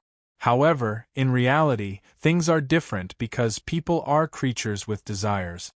Seeing that Zhao Fu agreed, Momojigiri's smile became even brighter. "Your Majesty, please don't be a hypocritical man. After all, Your Majesty's harem is massive, and you don't need to care about us devils joining." Hearing this, Zhao Fu lightly laughed. He had never expected her to mean this. At that moment, Momojigiri squatted down and stretched out her hands, preparing to take off Zhao Fu's clothes. She looked up and gave a confident smile as she said, "Then Your Majesty, let me taste you." "Wait, tell me what you want first. We have something, and there will be many things." Before Mama Jiggery could finish speaking, Zhao Fu cut her off because Zhao Fu was not someone who would harm his country because of his beauty. Seeing that Zhao Fu's attitude was clear, Maple Hunter could only stand up and say, "Your Majesty, Zhao Fu, Zhao Fu," she said. And said, "Devil." And Zhao Fu, Zhao, and said, Fu, and said, comma, and said. First, we want to know how to treat our young lady. It's not good for your Majesty to keep neglecting her. Second, we devils are quite powerful, and it's not appropriate for your Majesty to put us in such a remote place. Third, we want your Majesty to create the devil world for us. Hearing Mama Jiggery's words, Masanori Hanno's image appeared in Zhao Fu's mind, and it was quite difficult for him to make a decision. He understood what she wanted about him. Moreover, the Devil City was in Japan's original region, but it was on the border of Great Qin. It was quite far away from Great Qin's center of power, and their intentions were quite clear. They wanted to enter Great Qin's center of power. Zhao Fu did not know what the third devil world was, and he said, "I'll deal with the first and second, but what's the third devil world?" Hearing Zhao Fu's answer, Mama Jiggery smiled and said, "The devil world is a world created by us. Of course, His Majesty is still trying to unify the world, so he can't create the devil world. But your Majesty, you can prepare in advance and give us 10 regions. Our many demons will set up a 10,000 demon barrier and convert all the spiritual chi of heaven and earth into demonic chi. Everything that is in the barrier, be it humans, beasts, birds, insects, flowers, or trees, will become demons." Zhao Fu thought about it and asked, "Tell me about the pros and cons. If possible, I'll support you." Mama Jiggery smiled and nodded, saying, "Your Majesty, the pros are that you can have a devil army. The good thing is that you'll be able to obtain a devil army. This devil army is incredibly bloodthirsty and evil, and it'll become Great Qin's most ferocious army. The bad thing is that the 10 regions will become chaotic and will lose all restrictions." Hearing this, Zhao Fu frowned and said, "You can imagine what it's like inside the 10,000 devil barrier. It's absolutely bloody and dark, just like hell." This was mainly different from Zhao Fu's principles. Zhao Fu could do anything to the outside world, but Zhao Fu was very kind to the inside world of Qin. Although there were only 10 regions in the devil world, in order to develop it, a large number of living creatures must be sent in. Let them kill and devour each other. Only by killing and devouring each other would they be able to nurture a large number of monsters that could fight. Such a monster had almost no morals or humanity to speak of. It was a pure monster, a machine that slaughtered living things. Devils were different from ordinary devils. Devils were generally cultivated by some kind of living creature, and they had the same intelligence as humans, or their bodies were humanoid, but their bloodline was devil race. Devils were the product of mutation, and there were many kinds. Anything, any race, could become a devil under extreme circumstances. For example, if a person kills 1,000 people in a row, the demonic chi will turn them into a man-killer fiend. For example, if a blade is stained with too much blood, the demonic chi will turn it into a demonic blade. Or if a person dies in extreme pain and hatred, they can also turn into a demon. The devil chi was a kind of pure dark, evil, and distorted power. If it became a devil, it would be an extremely ferocious existence. Would Great Qin need to nurture such a bloody devil army? If some of Qin's enemies were thrown in, they would have great resentment against Qin.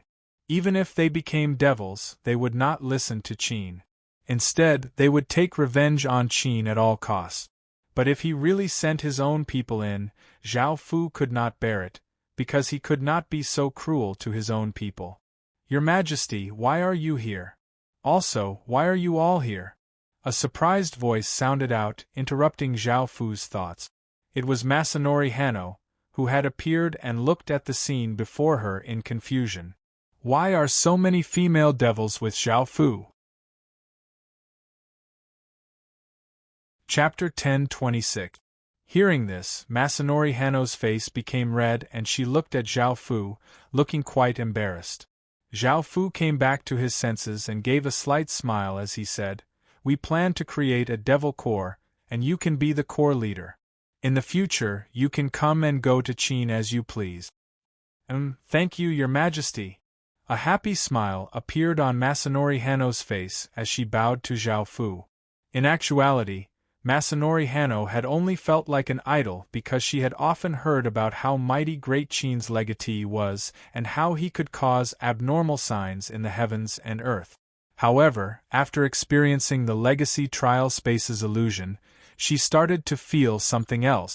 After speaking, Zhao Fu turned to look at Momijigiri and said, "We will consider your matter and give you a reply in the future."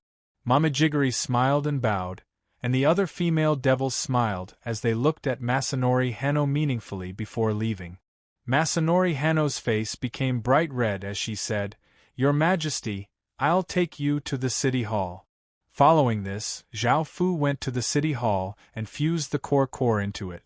A powerful aura exploded out as the city core gave off an intense violet light and the images of countless devils appeared around it. Zhao Fu actually sensed the aura of a universal Denver. This made Zhao Fu feel quite surprised because universal dens were incredibly valuable. Qin had only obtained one after such a long time, and they were incredibly rare and could not be found normally. After asking, Zhao Fu found out that she had stolen the universal den and formed this devil city. The two of them had fused together and could not be separated, and Zhao Fu could not help but bitterly laugh. Back then, if it wasn't for Masanori Hanno, Qin would have two universal dens. However, Zhao Fu did not blame Masanori Hanno because she had obtained it through her own power, and it was not up to Zhao Fu to decide how to use it. After looking at the Devil Corps' information, Zhao Fu turned and said, "Masanori Hanno, you must come to Qin more often in the future. With your power, we will do our best to nurture you." As one of the legatees, Masanori Hanno's power was something that Zhao Fu had personally seen. As one of the legatees, Zhao Fu had personally seen Masanori Hanno's power. She was one of Great Qin's top-tier experts, and he had underestimated her before. Masanori Hanno smiled and nodded. Following this, Zhao Fu once again returned to Qin and ordered his people to speed up the expansion of the core and fill the 31 core. He also ordered them to train because Qin was about to launch a large-scale war, and they had to familiarize themselves with the core's abilities. Zhao Fu also gathered his ministers to discuss the devil world. Many ministers were against this, as this would push tens of millions or even hundreds of millions of people into hell and have them kill and devour each other to become terrifying devils. Zhao Fu also gathered his subordinates to discuss the devil world. In actuality, Zhao Fu did not have a penchant for torturing people. Unless they forced Zhao Fu would not do anything too cruel. However, doing this would provide a ferocious army for Qin, and it would be of great help and benefit. Zhao Fu fell into a dilemma and felt a headache coming on. He could only put this matter aside and see if there were any opportunities in the future. Back at Qin, Zhao Fu and his generals gathered around a massive map. Out of the 3 continents, the one with the most powerful defenses was the Western continent. After all, it was the human world's rear, and it was much safer there. Many people from the Southern continent and Midland continent had escaped to the Western continent, and some of them were from the Li family. After what had just happened, everyone guessed that Zhao Fu would attack the Western continent first. Zhao Fu indeed wanted to attack the Western continent. Firstly, he wanted to destroy the Li family and end everything. Secondly, the Western continent was quite powerful, and he could not allow it to grow. Thirdly, there was a kingdom there, which was Tina Pendragon's British Empire. It was already a level 6 barony kingdom and had a core, and it would cause a lot of trouble. If he allowed it to continue to grow, things would become even more troublesome. Even though Zhao Fu quite admired Tina Pendragon, as she had never fought against Qin or done anything sinister, even if Zhao Fu did not want to. If he wanted to unify the world, he had to destroy her. Putting everything together, Great Qin's main target was most likely the Western continent. However, the Western continent's defenses were the tightest, and if they attacked, they would suffer the greatest losses. Moreover, if Qin attacked, the other two continents would definitely act as well. This was a moment of life and death, so they had to participate. The three continents had at least 80,000 city lords, as many of the southern continent and midland continent city lords had escaped. They also had billions of soldiers, and if Qin attacked, they could not afford to be careless. If they were not careful, they would suffer massive losses. Moreover, there was an ocean between the continents, so how to cross the ocean and how to attack was a big problem that needed to be discussed in detail. Suddenly, a few system announcements sounded out throughout the human world and dark demon world, causing countless people to look shocked. They had never thought that such a thing would happen at a time like this. Wasn't this adding fuel to the fire? The human world's factions all felt quite terrified.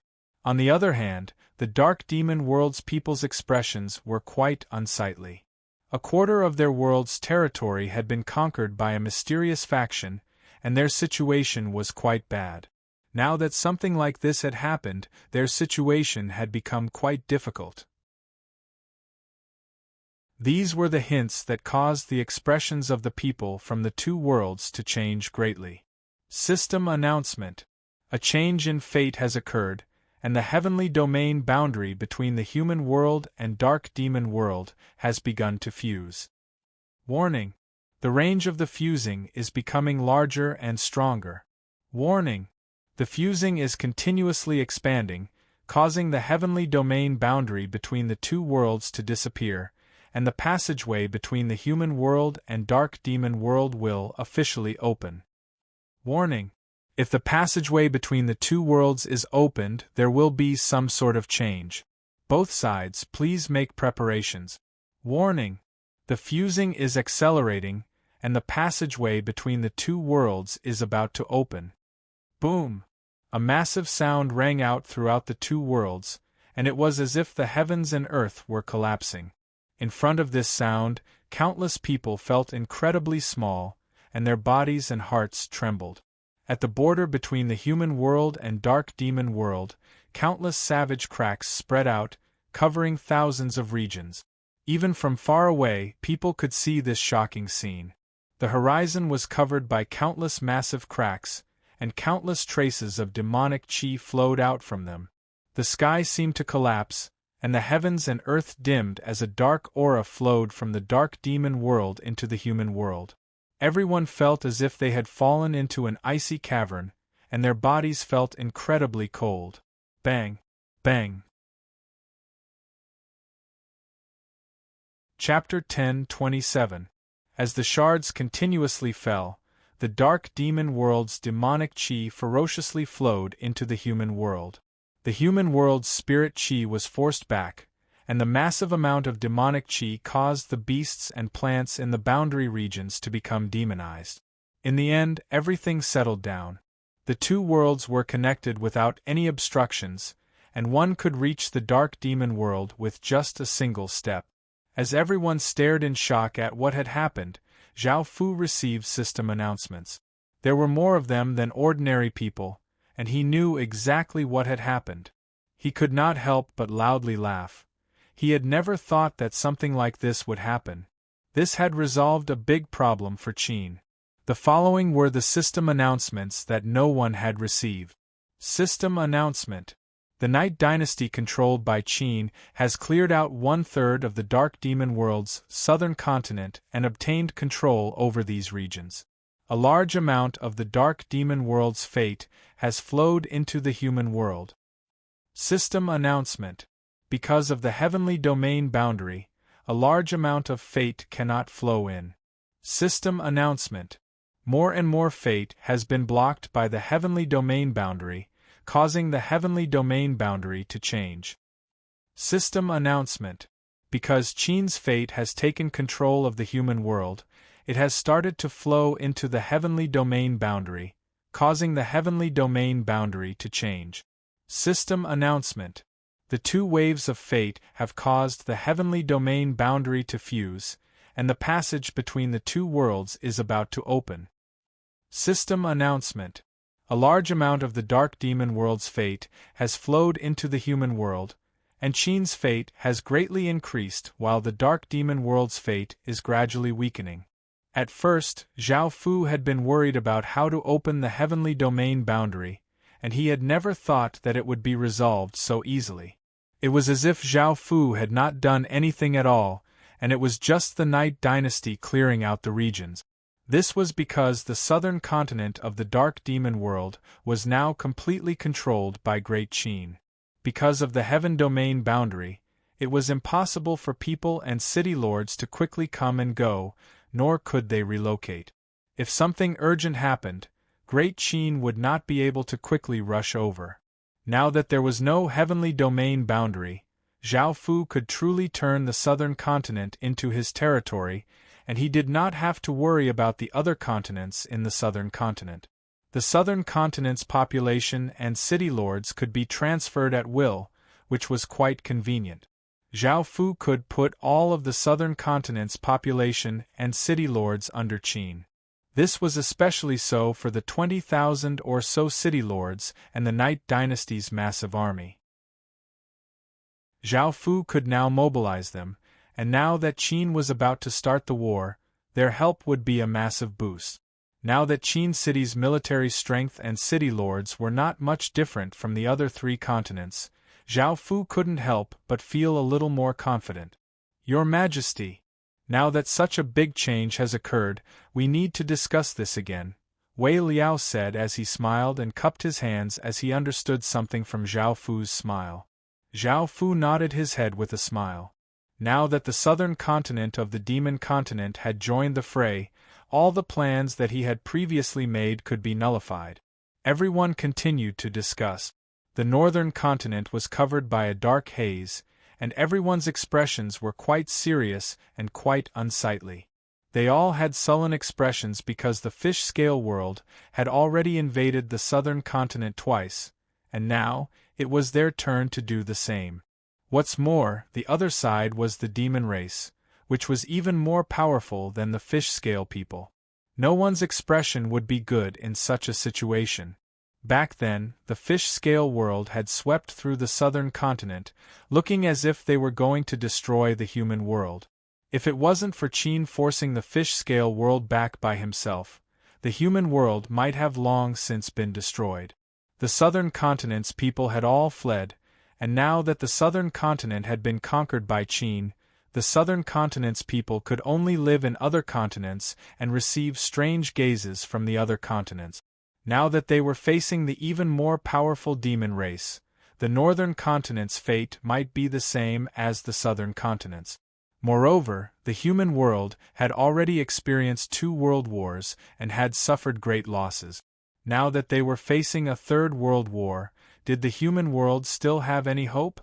This was what the northern continent was worried about the most, as this matter was simply too big and too serious. However, there was one thing that they could rejoice about, which was the defensive wall that they had built a long time ago. Back then, Qin's legatee had gone to the other side and told everyone that the other side was the demon race. Under his suggestion, the various factions had built a defensive wall. Because the southern continent had been ferociously invaded, the northern continent had been worried that the demon race would invade, so they had built an especially firm defensive wall and prepared a large number of demon-repellent items. Now Zhao Fu felt incredibly regretful. He had never thought that things would turn out like this. Back then, because he had been worried about the demon race invading, he had asked the northern continent's factions to build a defensive wall and prepare a large number of demon-repellent items. He had also provided some resources. However, the southern continent of the dark demon world was now controlled by Qin, and the defensive wall and demon-repellent items would be used against the southern continent. It could be said that Zhao Fu had dug his own grave. If he had not told them that the other side was the dark demon world and had not told them about the dark demon world, the northern continent would not have been prepared at all, and the Night Dynasty would have been able to take this opportunity to invade and sweep through the northern continent. Now it was too late to regret things. However, if he had another chance, Zhao Fu would still have done what he had done. Back then, Zhao Fu did not know that he could control the southern continent of the Dark Demon World. The Dark Demon World was a cultivation world, and their overall strength was greater than that of the human world. Even though Qin had been powerful back then, he had not established a kingdom and did not have many soldiers or regions. If the Dark Demon World had invaded and the human world was not prepared, they would have been destroyed. When that time came, Qin would not have been able to escape the fate of being destroyed, so Zhao Fu would have done what he had done. One of the 8 legatees, Geoffrey, immediately led the northern continent's factions to the defensive wall in case the Dark Demon World attacked. AI. The human world is currently in the middle of a civil war, and now something like this has happened. Even though I haven't personally seen the Dark Demon World's power, just from the demonic Qi invasion, I can see how terrifying the Dark Demon World is. The human world is in danger. What will the human world's fate be? Geoffrey stood on the defensive wall and looked at the demonized land in front of him as he sighed, a look of worry on his face. Seeing this scene, the other people in the northern continent's people's expressions were quite unsightly. With their strength, they did not have any confidence in facing the Dark Demon World. Many people were incredibly afraid and planned to escape to other continents. What should we do now? Geoffrey was the northern continent's world protector, and he was the most powerful person there. Everyone looked at him, waiting to see what he would say. Facing everyone's gazes, Geoffrey slightly sighed and said, "We can only write letters to the other continents. Qin is especially important, and we need to give up on the civil war and unite against the outside world." Chapter 10:28. Hearing this, everyone nodded. After all, the Dark Demon race was an even greater threat than the Fish Scale people. When facing the Fish Scale people, they had been unable to defeat them even after allying together. Facing the even more powerful Dark Demon race, if they could not ally together, they would all die. This was especially so for Qin's side. Without Qin, they did not have any confidence at all. Last time, without Qin, even though they had achieved good results, they had fallen for the Fish Scale people's trap and had failed. Qin was the strongest line of defense in the human world, and without him, the human world would not be able to survive. Everyone felt the same way about this. Letters were urgently sent to the various factions, and Zhao Fu also received a letter. The letter talks about how dangerous the situation is and how terrifying the Dark Demon race is. It hopes that Qin can put aside his prejudices for now. The northern continent sincerely requests that Qin come. His attitude was incredibly sincere and courteous, but Zhao Fu only smiled. After receiving the letters, everyone's expressions became incredibly serious. They had never thought that such a thing would happen, especially when they were all defending and fighting each other. What do we do now? It was evident that the human world was about to face another world war. The human world was currently in danger, so they did not hesitate and decided to go. After all, the Dark Demon race was an even greater threat than the Fish Scale people.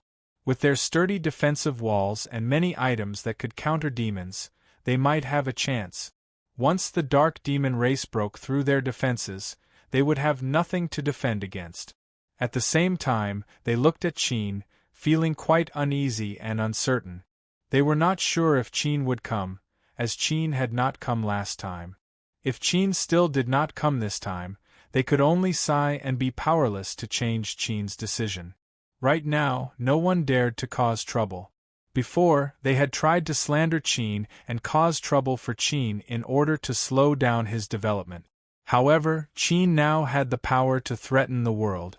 Anyone who dared to say anything would be beaten up by Qin. Moreover, at such a critical moment, if they said anything and caused Qin to not go, then when the dark demon race attacked, they would be the ones to suffer. The dark demon world was also discussing this matter. Emochi was still heavily injured and in closed-door cultivation, so he could not be seen. However, the dark demon world was also holding a meeting.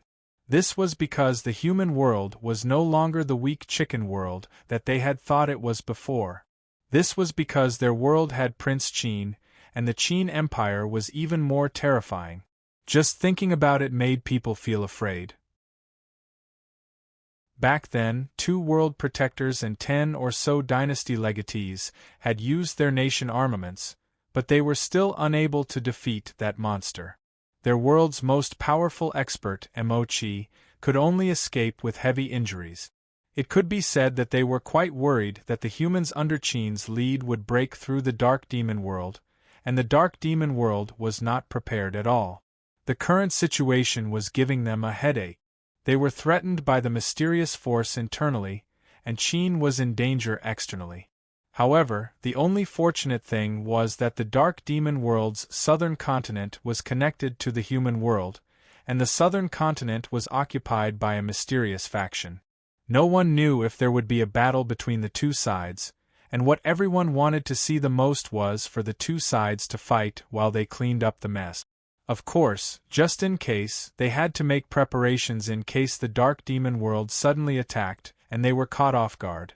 In just 3 days, the dark demon race had yet to appear, but demonic qi covered the heavens and earth and flooded towards the defensive walls.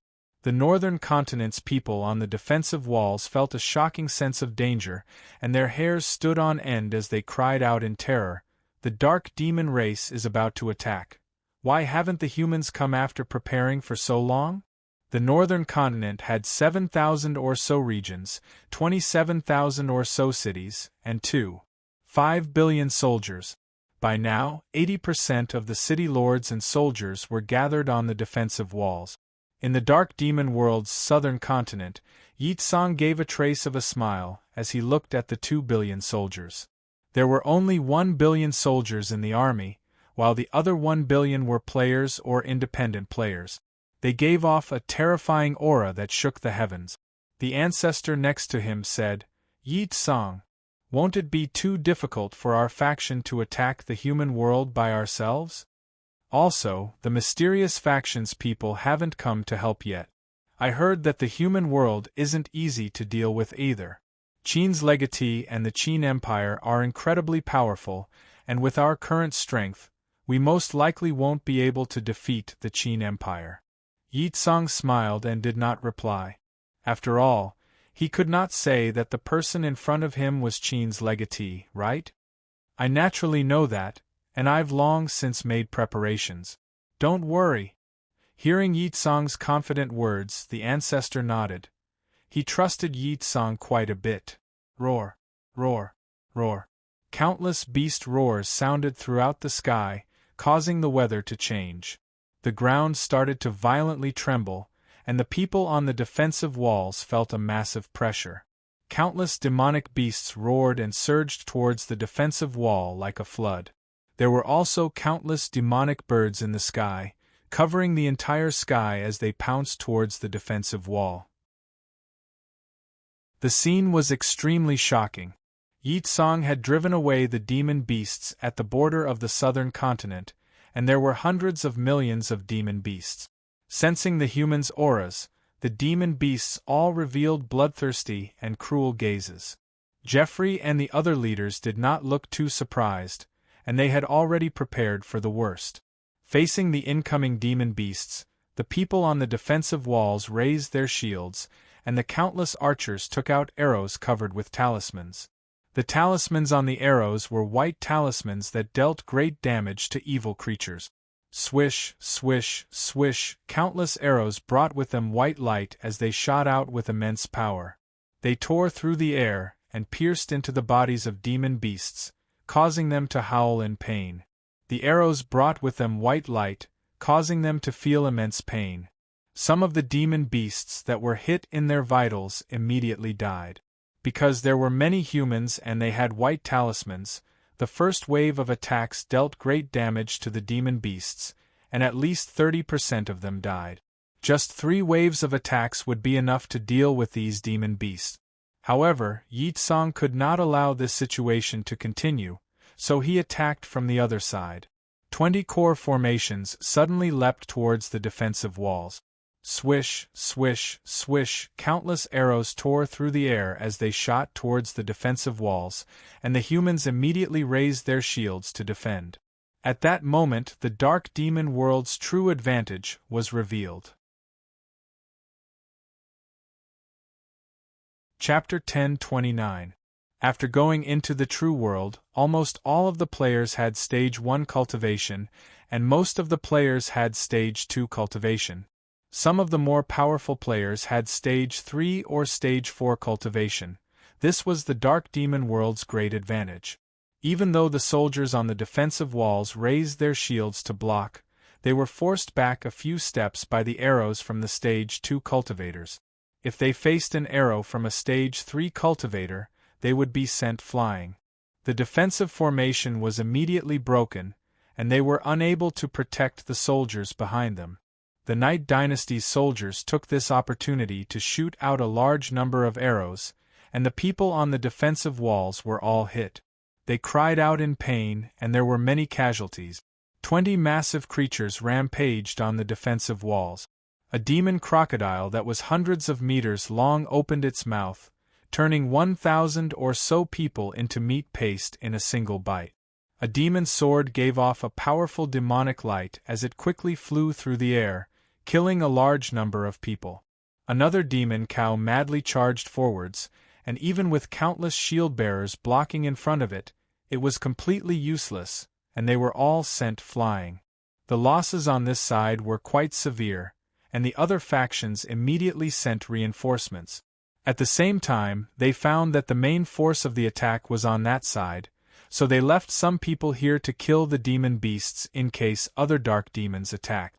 Geoffrey and his city lords hurried over. They were quite shocked as they looked at the black mass of dark demons below. They found that they looked like Asians, and if it wasn't for the demonic chi they gave off, they would have thought that they were Asians. However, there were 2 billion of them, and there were 20,000 or so city lords in the sky. Some of their auras were especially powerful, and the other side had already established a kingdom and had 20 core. The human side was at a great disadvantage. What everyone was worried about was that there were not just these few people in the dark demon world. It was possible that there were more dark demons waiting for an opportunity to deal a fatal blow to the human side. The northern continent could not send out many soldiers, and the situation was quite grim. They could only hope that the other factions could quickly arrive, or else everything would be over. There was no time for them to think too much on the battlefield. Geoffrey had his soldiers counterattack, and had some city lords tie down the core formations before leading the other city lords to attack the Night Dynasty. Yi Tsang held the demon's sword and rushed forwards. Even though Zhao Fu was controlling Yi Tsang, he naturally recognized Geoffrey and had a good impression of him. However, in this sort of situation, Zhao Fu would not hold back and attack Geoffrey with his full strength. Of course, Geoffrey did not dare to be careless, and he held his spear that gave off a blinding white light as he started to fight with Yi Tsang. Terrifying shockwaves spread out, and the sounds of fighting were deafening.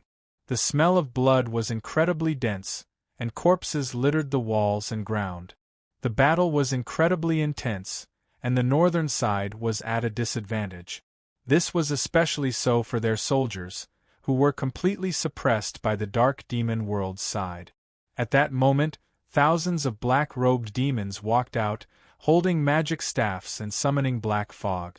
The black fog gave off a pure darkness aura, making people feel instinctively afraid. Countless traces of black fog spread towards the defensive walls, covering the soldiers within. Pained cries sounded out as the soldiers were devoured by the black fog, leaving nothing behind. This caused quite a bit of panic. Seeing this, Geoffrey felt that he could not allow things to go on like this, or else the northern continent's side would lose. As such, he ordered people to use that terrifying thing. A group of barefoot, white-robed people with solemn expressions and holy auras walked out from the side. The person in the lead carried a glass statue of a man, who wore white clothes and had a gentle expression. The person in the lead raised the statue and started to chant scriptures, and the white-robed people behind him also started to chant scriptures. Boom! A powerful aura exploded out, sending out a massive gale.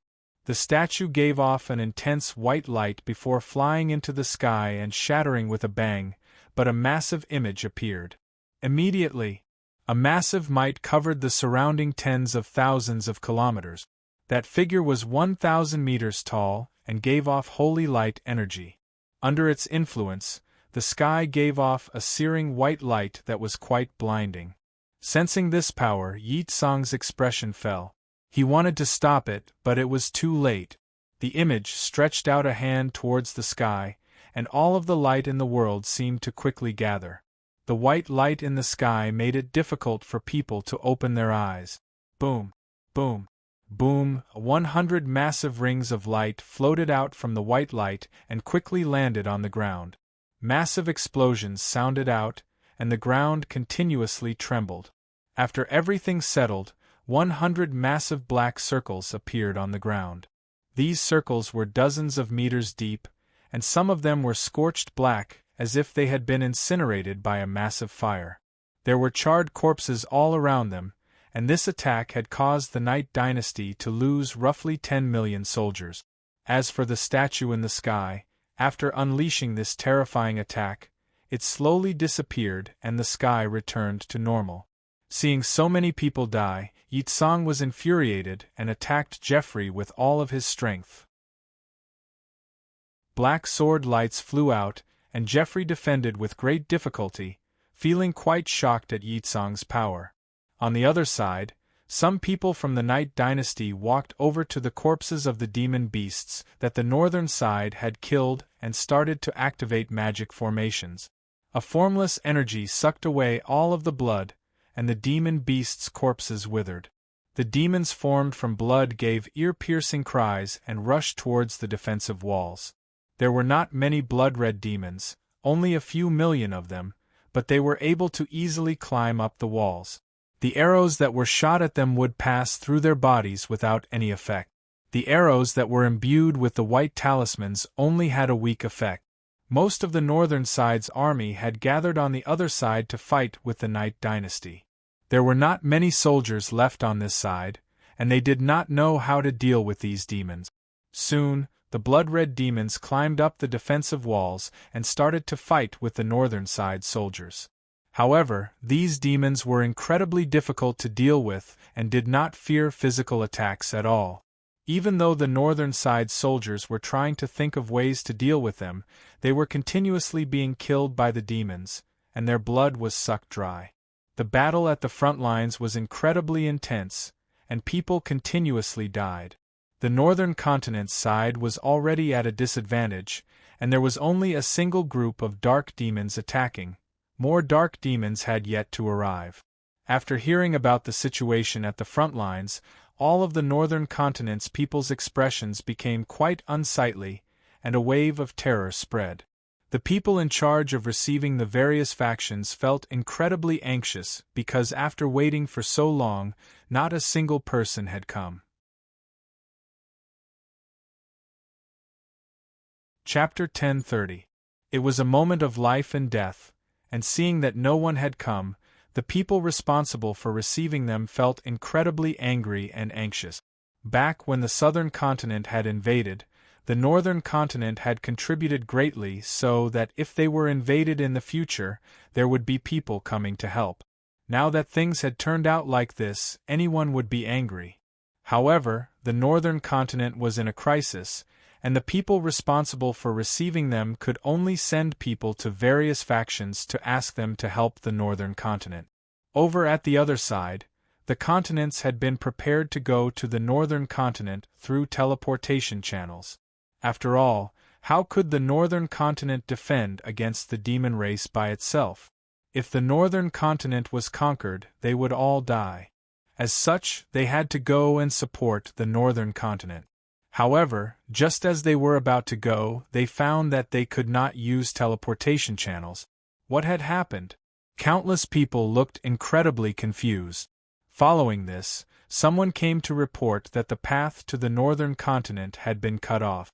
Someone had set up an isolation zone between the continents, making it impossible to use teleportation channels to go to the northern continent. That isolation zone had been set up temporarily, and it would take some time to destroy it. This caused countless people to feel incredibly shocked. How could it be like this? If they could not go to the northern continent in time, the consequences would be unimaginable. Just who did this? Did a traitor appear in the human world? Just who was it? How could they do such a stupid thing? This would destroy the entire human world. Even though it was only temporary, ordinary people would not be able to set up isolation zones between the continents. Only some top-tier factions would be able to do this. Some people said that it was Qin who had done all of this. However, if it was Qin who had done this, what was his purpose? The demon race was currently invading the human world, and it would not be good for Qin to stop them. Could it be that Qin wanted the demon race to destroy the northern continent and then fight against the demon race by himself to occupy the northern continent? However, this did not make sense, as there was no need for Qin to stop them from going to the northern continent. After all, they would suffer great losses if they went to fight against the demon race, which would be beneficial to Qin. As such, they should be allowed to go. Even though Qin was quite suspicious, he did not seem to be the culprit, and no one knew who would do such a thing. However, the most important thing right now was to rush to the northern continent. As such, the various factions did not hesitate and gave the order to destroy the Void Zone as quickly as possible so that they could reinforce the northern continent. On the other side, the people from the northern continent also knew about the isolation zones, and they were in a panic. They didn't know who did this, but they were faced with a problem. No one would come to help the northern continent. Once the devil race sent a few more troops to attack, the northern continent would definitely not be safe, and these people might die at the hands of the devil race. This news caused the northern continent's people to fall into chaos and panic. Now that there was a void belt, they could not escape at all. However, after a while, a surprising piece of news spread. Qin was the first to break through the isolation belt and come to the northern continent. He was ready to resist the devils together with the people of the northern continent. After this news spread, countless people could not help but cheer. With Qin coming to help them, they felt a massive reassurance. With how powerful Qin was, their chances of resisting the demon race would be increased by many times, and they felt much more confident. It was said that even Qin's legatee had personally come with a large number of city lords and soldiers. With Qin there, who would dare to attack the human world? That would simply be seeking death. It would be best if they could do what they had done with the fish-scale world, chase them back to their homes and have them compensate with money, land, and women. Then, would they still dare to attack the human world? Qin is mighty. With Qin here, there's nothing to fear. Qin has brought glory to the human race. Let's welcome Qin to defend against the demon race's invasion. Seeing Qin's legatee personally bring people over, the people in charge of receiving the various factions felt as if they were grasping at straws.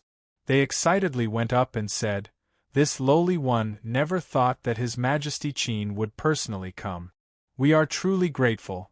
Everyone in the northern continent will be grateful to you." The people around them all nodded in agreement. That's right. As expected, Qin is a righteous person and has put aside his prejudices to unite against the outside world. I also feel that I wronged Qin in the past. I never thought that Qin would be so good. I apologize for my wrongdoings in the past. For great Qin to help us like this, we must remember this in the future and show our gratitude. After all, great Qin saved our lives. That's right, with Qin, the most powerful existence in the human world, we don't have to fear anyone. Qin is mighty. Qin is invincible. Long live Qin. Looking at these people, a trace of a smile appeared on Zhao Fu's face as he said, "Everyone, there's no need to say any more. Qin is also a part of the human race. If the northern continent is in trouble, Qin will definitely help. This time, Qin will definitely resist the demon race's invasion. With Qin here, we will never allow the demon race to take a single step into the human world. Qin will prove to the other worlds that humans are the most powerful." Countless people immediately cheered and applauded Zhao Fu's impassioned words, and their blood heated up. Looking at their majesty, Dok's face twitched as he suppressed his emotions. Since he was in the group, it was not very obvious. The person who had received the northern continent cautiously said, "His Majesty Qin, the situation at the front lines is not good. The situation at the front is not good. The demons have used many evil methods. The northern continent has already suffered great losses. We should hurry over as soon as possible." Hearing this, Zhao Fu made a hand gesture and said to the person who had received the northern continent, "Didn't the northern continent prepare many things to restrain the demon race?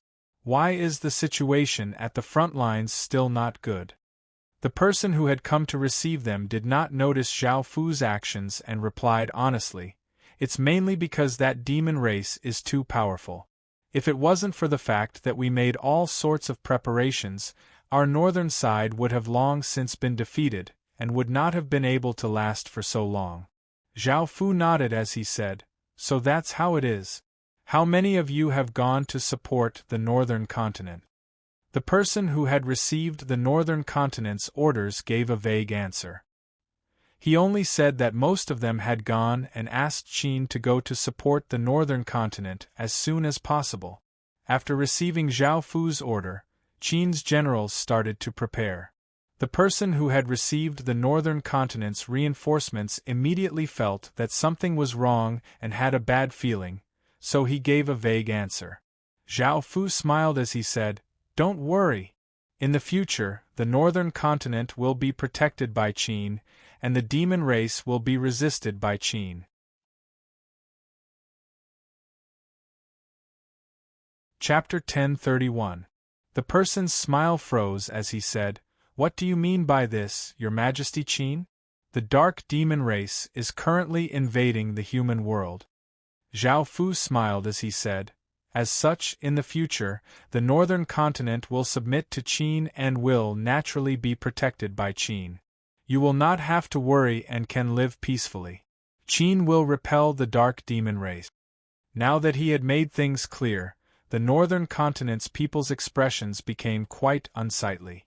They had never thought that Qin would attack while the dark demon race was still invading. They inwardly cursed, "Qin is simply too despicable and is taking advantage of the dark demon race. Does Qin think that he can resist the dark demon race by himself? He's too arrogant. If Qin does not have the power to defend against the dark demon race and takes this opportunity to attack the northern continent, causing the front lines to collapse, Qin will be the greatest sinner of the human world." Now, the various continents had constructed defensive walls and set up isolation barriers, turning the continents into a tough iron bucket.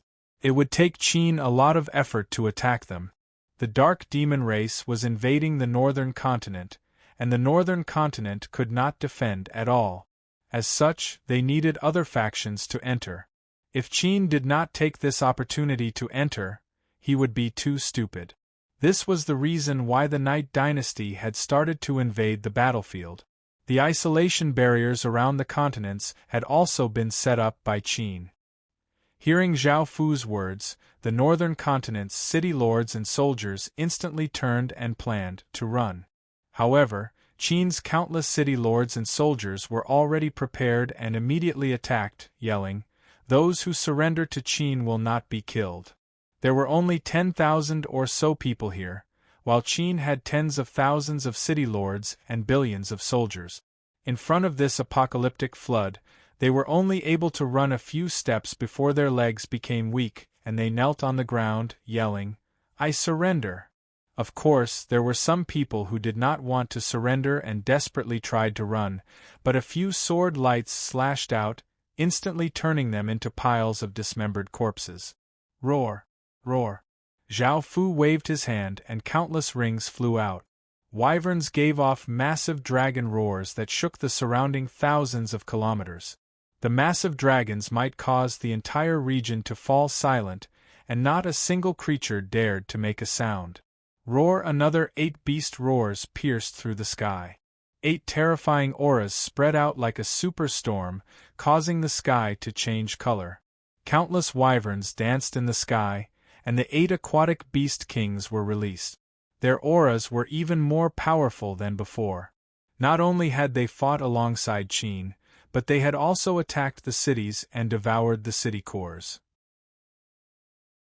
Some of the city cores had been devoured by them, and they had digested them into their own power. That was why they had become stronger and stronger. Zhao Fu knew about this, but he didn't say anything. It was just a reward for their outstanding performance. The stronger they were, the more helpful it would be for Qin. Tens of thousands of city lords, billions of soldiers, countless wyverns, and 8 aquatic beast kings gave off an incredibly terrifying aura. It was like a world-destroying tsunami that seemed to have the power to destroy the entire northern continent. However, this tsunami had stopped, and Zhao Fu stood at the front of the army and raised a hand before waving it, giving the order to attack. Only now did this world-destroying tsunami reveal its true might. Countless wyverns flapped their wings and flew forwards, and the 8 aquatic beast kings gave off terrifying auras as they charged forwards. Tens of thousands of city lords turned into rays of light and shot towards the horizon, and the last 1 billion or so soldiers also charged. This massive and shocking aura was like a world-destroying tsunami crashing down on the northern continent. The terrifying aura swept out in all directions, and no one could stop it. Before, countless people had been happy that Qin had come to defend against the dark demon race, and they had been waiting for Qin to go to the front lines and use his might to repel the dark demon race. That way, the human world would once again be at peace. However, they had never thought that before Qin could repel the dark demon race, Qin would face off against them. Before countless people could react, they had either been killed or knelt on the ground, submitting in terror. Regions were instantly conquered by Qin, and countless people fled in panic. News of Qin attacking the northern continent quickly spread. What? Qin isn't going to defend against the dark demon race and is attacking us? After hearing about this, countless people felt incredibly terrified. They had never thought that Qin would be so shameless and hypocritical. He had said that he would help them defend against the dark demon race, but he had taken the opportunity to attack and conquer the northern continent. Was that Qin an idiot? The front lines were already at a great disadvantage against the dark demon race, and they were about to be breached by the dark demon race. The human world was about to face a catastrophe, yet they were not united against the outside world and were instead fighting amongst themselves. Wasn't that harming the entire human world? Moreover, Qin's attacks would cause the front lines to collapse. The northern continent would not be able to defend anymore, and the dark demon race would definitely break through. The northern continent was now doomed. The entire northern continent fell into chaos, and countless people started to run for their lives, escaping from the northern continent. On the front lines, Jeffrey's expression was quite unsightly. A gash had appeared on his body, and blood dyed his clothes. Opposite him, Yitsong coldly laughed and continued to ferociously attack. Rays of black matter were like massive mouths that bit towards Jeffrey. The situation on the battlefield below was also quite unfavorable. The dark demon race relied on their high-grade cultivation to ferociously attack the northern continent. On the other side of the battlefield, the strange blood demons had already broken through. However, the blood demons had almost all been killed, as the northern continent had used some sort of method to summon a group of angels. Most of these angels were two-winged angels, but they controlled holy light energy, which was incredibly harmful to the dark demon race.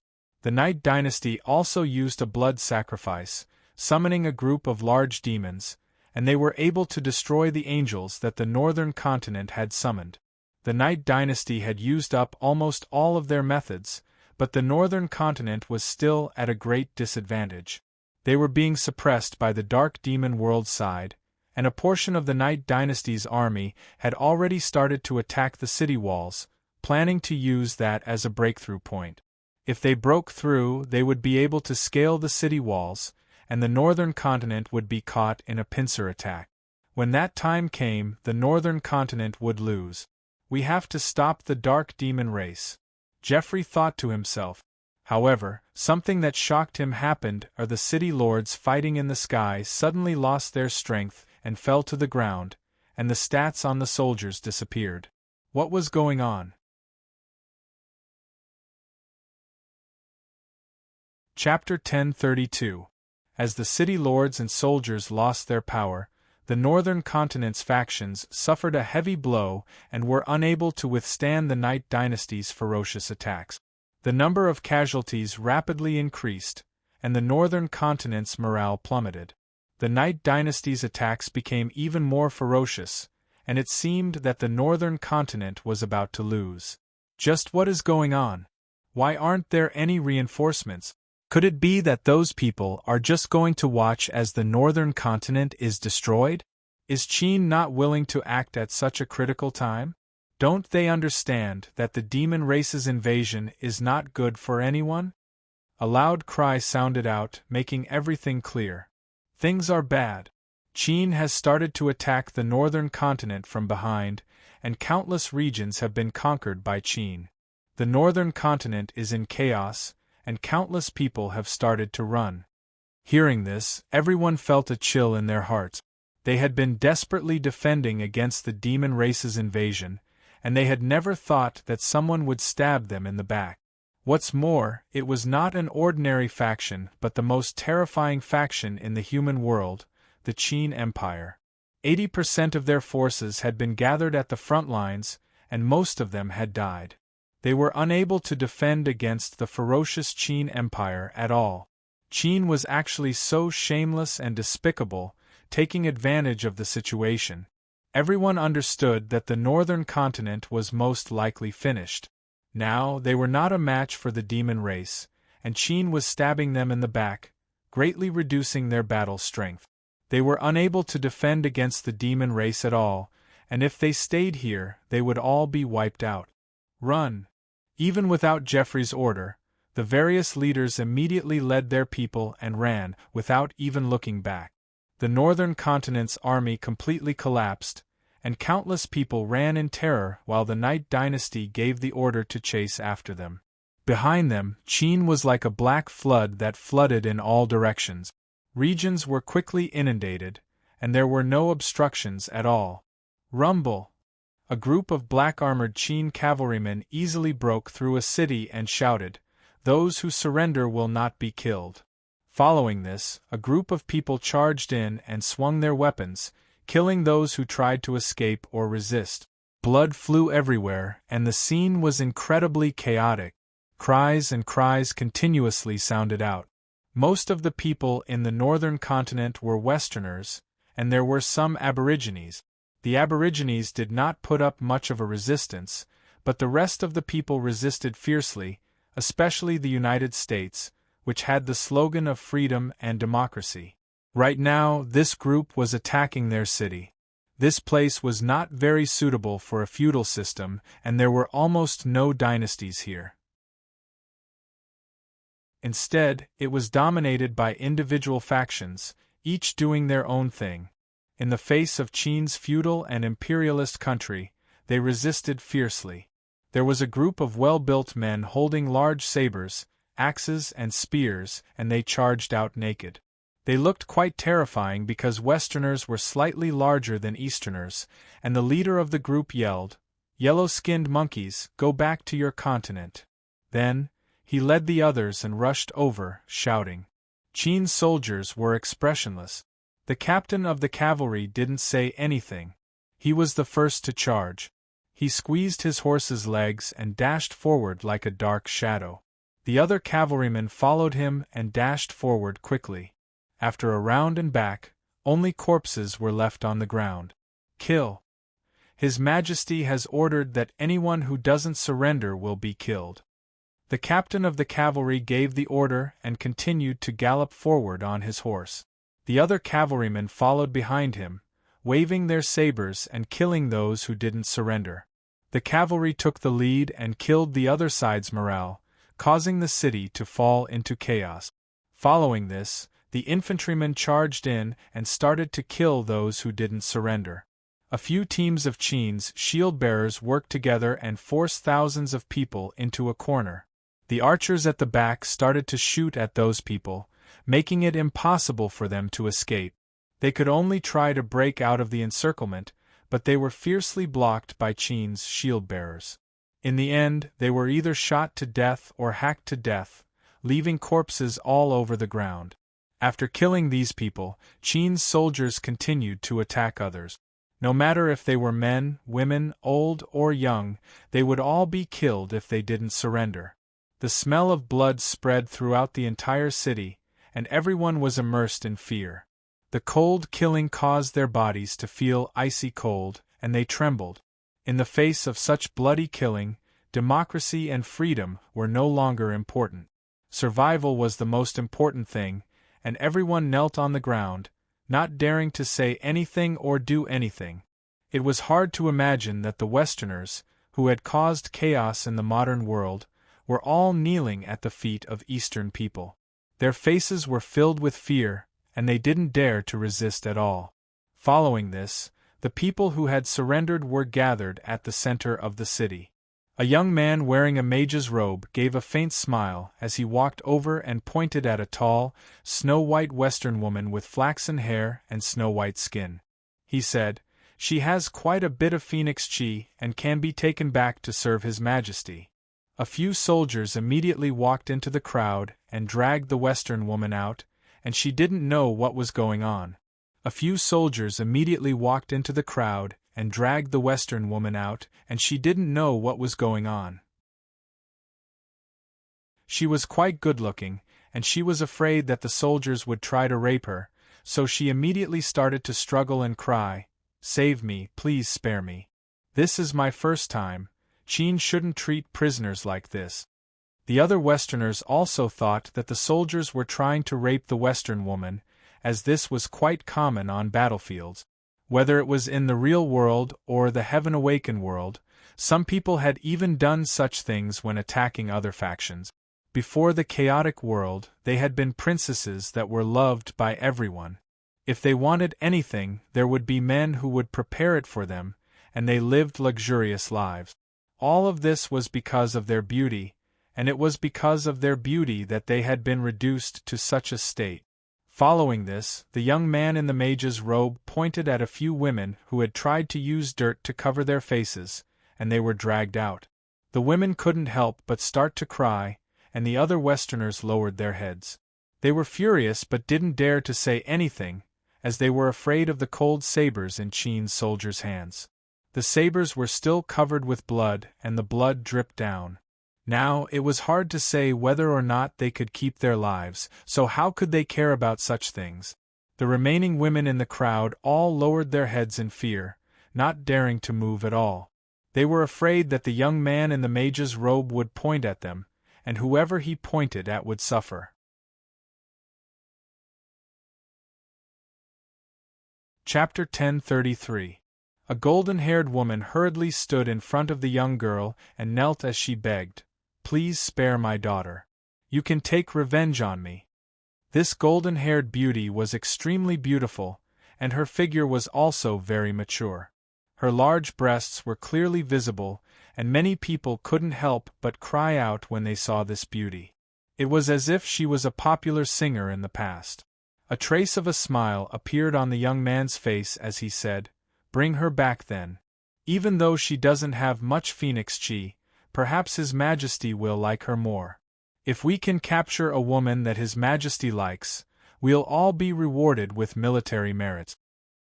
Hearing this, all of the soldiers looked delighted, and a few more soldiers went up and dragged the mother and daughter out. The beautiful woman had never thought that not only would she not be able to save her daughter, but she would also be dragged into this. Seeing the smiles on Qin's soldiers' faces, she could only kneel on the ground and cry as she begged. The young man walked over and cut them off in English as he said, "You're going to serve His Majesty, Qin. This is an incredibly good thing. Stop crying." Hearing this, the women let out a sigh of relief, and some of their sadness turned into joy. They were quite willing to serve such a peak-level figure, and because of the unimaginable benefits, they were willing to give up their bodies. Now that the northern continent was quite weak, and they only had 20% of their forces left, how could they stop Qin? With Qin's strength, even if they were at their peak, they would not have been able to do so. Qin continuously conquered regions, and the northern continent's army retreated. Seeing Geoffrey escape, Yi Tsang did not chase after him and started to conquer some regions at the border. Zhao Fu had already conquered the region where the Vatican was, and they were only one step away from relocating the city creation stone. Zhao Fu was currently waiting for Geoffrey to return. The Vatican here was the Protestant Church, which had split off from the Roman Church. Its history could be traced back to the Renaissance era, and the birth of the Magnesia Kingdom was largely due to the Protestant Church. The situation in the northern continent was now under Qin's control, and Zhao Fu had given Geoffrey a chance to surrender because of their previous friendship. As one of the 8 legatees, Geoffrey was naturally very powerful and would be of great help to Qin. Otherwise, Zhao Fu would directly attack the church and control Yi Tsang to kill him. After a while, Geoffrey brought his people back to the church. Seeing the scene in front of him, his heart sank and his face became ashen.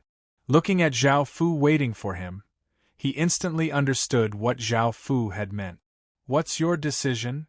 Zhao Fu looked at Geoffrey and did not beat around the bush as he directly asked. Now, Geoffrey was quite angry. The devil race had invaded, but Qin had stabbed them in the back, causing the frontline troops to collapse. Now, the devil race had entered the human world. He had seen the power of the devil race with his own eyes. The human world was most likely in danger this time, and he could tell that the devil race had not used their full strength yet. The northern continent was already having a hard time resisting them. Qin had basically released the devil race into the human world, and billions of humans would suffer. This made Geoffrey, who had a good personality, very angry. "Son of God! We can't submit to Qin. We suffered heavy losses this time, all because of Qin's despicable and shameless actions. Son of God! I also think that we can't submit to Qin. His actions are so bloody and cruel, which is the complete opposite of our church. He is evil and dark. How can we submit to darkness? Son of God! We would rather be destroyed with the church than submit to Qin. Son of God! May the light be with us. Let us use the last light of our lives to purify Qin's sins." 24 foreign women dressed in white robes and giving off powerful holy light auras appeared next to Geoffrey. These women were all extremely beautiful and had graceful figures. They were definitely women who had been handpicked from tens of thousands of people. As soon as they appeared, they all tried to persuade Geoffrey. What they meant was that they would rather die than submit to Qin, and they said that Qin was evil and despicable. If they had said this in private, it would have been fine. However, they dared to say this in front of Zhao Fu. No one had the guts to do so. Clang, clang, clang. The sound of countless chains rang out, causing Geoffrey's expression to fall.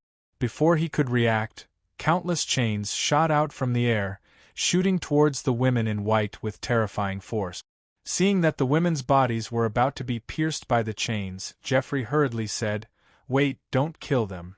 Zhao Fu was expressionless as he waved his hand, and the countless chains spun and bound up the women. Facing Zhao Fu's terrifying power, they could not resist at all. No matter how much they struggled, they could not break free at all. What do you think? We've already treated you quite well and we're willing to wait for you. If it were someone else, we would have killed them long ago. This is the last time we'll talk, Zhao Fu said as he looked at Geoffrey with his terrifying eyes.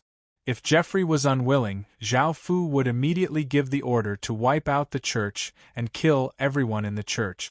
Geoffrey sighed and said, Emperor Qin, if I submit to you, will you be able to defend against the demon race's invasion? Zhao Fu thought to himself. The demon race's invasion had been started by him, so he could do whatever he wanted. There was no need to defend at all.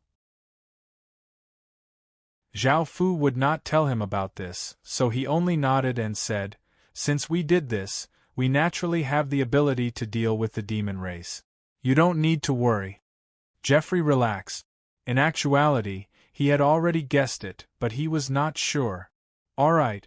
I'm willing to submit to Qin, but please respect our position. We won't help Qin casually kill other factions, but we will also work hard for Qin's unification. The women tied up and hanging in the air hurriedly said, Holy Sun, don't submit to Qin.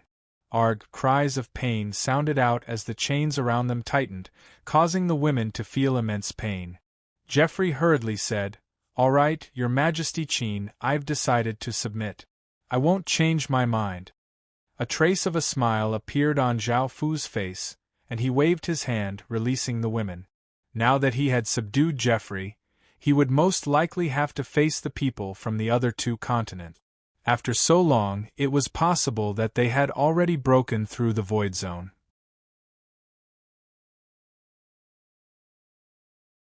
Chapter 1034. The women's expressions were still quite dim, but their moods gradually became better. Geoffrey was the holy son of the church, and everything was decided by him. Since he had made a decision, they could only follow his lead and submit to Qin. However, they really did not like Qin's bloody and cruel ways of doing things. It was the complete opposite of the light and kindness they believed in. Their only hope was that things would be better on the inside. However, in the next moment, Geoffrey's words caused their faces to pale. Geoffrey said, Your Majesty, now use them to serve you. They were originally holy daughters of the church to worship a godly spirit, but now they should serve the ruler of the empire. After saying this, Geoffrey inwardly sighed. Every time Qin conquered a faction, he would take all of the women. It was better to offer them up than to be taken. That way, great Qin's legatee would take care of them for his sake and not punish them for their disrespect. Everyone knew what kind of person Prince Qin was. Some people might slander him, and Prince Qin himself was extraordinary and outstanding. However, no one would be wrong in terms of his licentious ways. Moreover, he understood Qin's philosophy. In Qin's mind, the ruler of the empire was the supreme existence, and godly spirits, beliefs, and thoughts were all behind him. Zhao Fu felt quite startled. He had never thought that Geoffrey would say such a thing.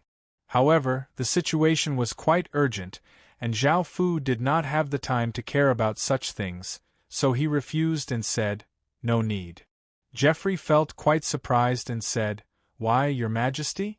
They are women who were handpicked from the northern continent. Whether it is their looks, figures, or knowledge, they are all outstanding, and they all have divine constitutions. The women's faces became pale, and they looked at Zhao Fu with a trace of reluctance. They had never thought that they would have to serve this demon-like Prince Qin in the future. Zhao Fu said calmly, We understand. We'll talk about this in the future. Right now, you and we need to hurry to the coastal area and defend against the people from the other two continents. Geoffrey looked quite confused and asked, Shouldn't Your Majesty be defending against the demon race? Why are you here to defend against the humans? Zhao Fu smiled mysteriously and said, You will know in the future. Following this, Zhao Fu turned into a ray of light and disappeared over the horizon. Even though Geoffrey didn't understand what had happened, he still followed Zhao Fu towards the coastal region. The people from the other continents also broke through the void zones, and countless northern continent people escaped. Everyone's expressions were quite unsightly because it was evident that the northern continent had been conquered. "I'm too late." Everyone cursed in their hearts as they cursed at the person who laid down the isolation belt. This person wanted to bring harm to the entire human world. Thinking about the appearance of the devil race's invasion, everyone felt terrified. The northern continent was definitely going to fall. Even if they rushed over now, it wouldn't be very effective. Now, only Qin had the ability to change all this. She didn't know if Qin had arrived. If they had him, then humanity would still have a sliver of hope. That was what everyone thought at first, but when they asked for the details of the fugitives, they understood in shock.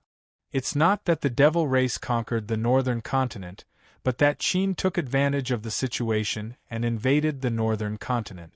The northern army that was originally responsible for defending the front line has collapsed, and the devil race has also invaded the human world.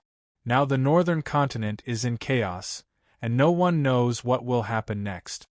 At this moment, everyone understood that the isolation belt was laid down by Qin. They couldn't help but curse in their hearts, despicable and shameless. Qin launched an operation to conquer the northern continent when the devil race invaded. Were they really not worried about the devil race? Qin was certainly not stupid. He must have a way to deal with the devil race, which was why he dared to do such a thing. Then what should they do now? Continue to support them? Or stab Qin in the back and let Qin and the devil race fight to the death? Many leaders gathered together and quickly discussed. They definitely couldn't go to support them now because Qin had done such a despicable and shameless thing. If they went there, they might also be killed by Qin. On the other hand, stabbing Qin in the back was not a bad idea.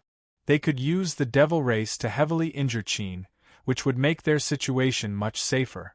However, they were also somewhat worried. What if Qin couldn't stop the devil race?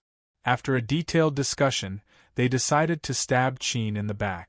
Qin had brought a large number of soldiers and was so confident that they believed that Qin would be able to stop them. As such, this was a great opportunity to heavily injure Qin. Secondly, since Qin had stabbed Qin in the back, they would return the favor. There was nothing wrong with this. In the end, many of the people who had gone to support decided to band together and go to Qin's back to deal a heavy blow to Qin. Seeing this, Tina Pendragon shook her head and sighed. She didn't plan to participate, but she could guess what would happen. She took her people back to the western continent and ordered them to strengthen the western continent's defenses and take in the people from the northern continent who had escaped. Now that the northern continent had been conquered by Qin, Qin's strength had rapidly increased, and he was so powerful that it was suffocating. Qin was the only kingdom that even Tina Pendragon feared. Everyone looked incredibly excited, thinking about how Qin and the devil race were fighting. They would stab Qin in the back and deal a heavy blow to Qin in one fell swoop. However, when they arrived, they looked incredibly confused. "We found that Qin has sent a large number of soldiers and is waiting for them here. What's going on? Isn't Qin going to defend against the devil race? He's letting the devil race invade the northern continent and not harming Qin?" Everyone didn't understand what was going on, but their first thought was to run. Now that Qin was waiting for them, they wouldn't be able to sneak attack Qin. If they didn't run now and Qin attacked, they would immediately suffer heavy casualties. The people who had gathered noisily dispersed and fled in all directions. Seeing this, Zhao Fu smiled and did not continue to chase after them. Right now, defending the northern continent was the most important thing. Jeffrey still didn't know what was going on and was worried about the devil race. After fighting with the devil race, he knew how powerful the devil race was. The devil race was a cultivation world, and not only were they powerful, but they also had many tricks up their sleeve. "Your Majesty, aren't you going to defend against the devil race?" Jeffrey couldn't help but ask. Zhao Fu turned to look at him and lightly laughed. He did not say anything and took him to the border of the northern continent. he saw that countless devil race people had already retreated to the demon world, causing Geoffrey to feel incredibly shocked.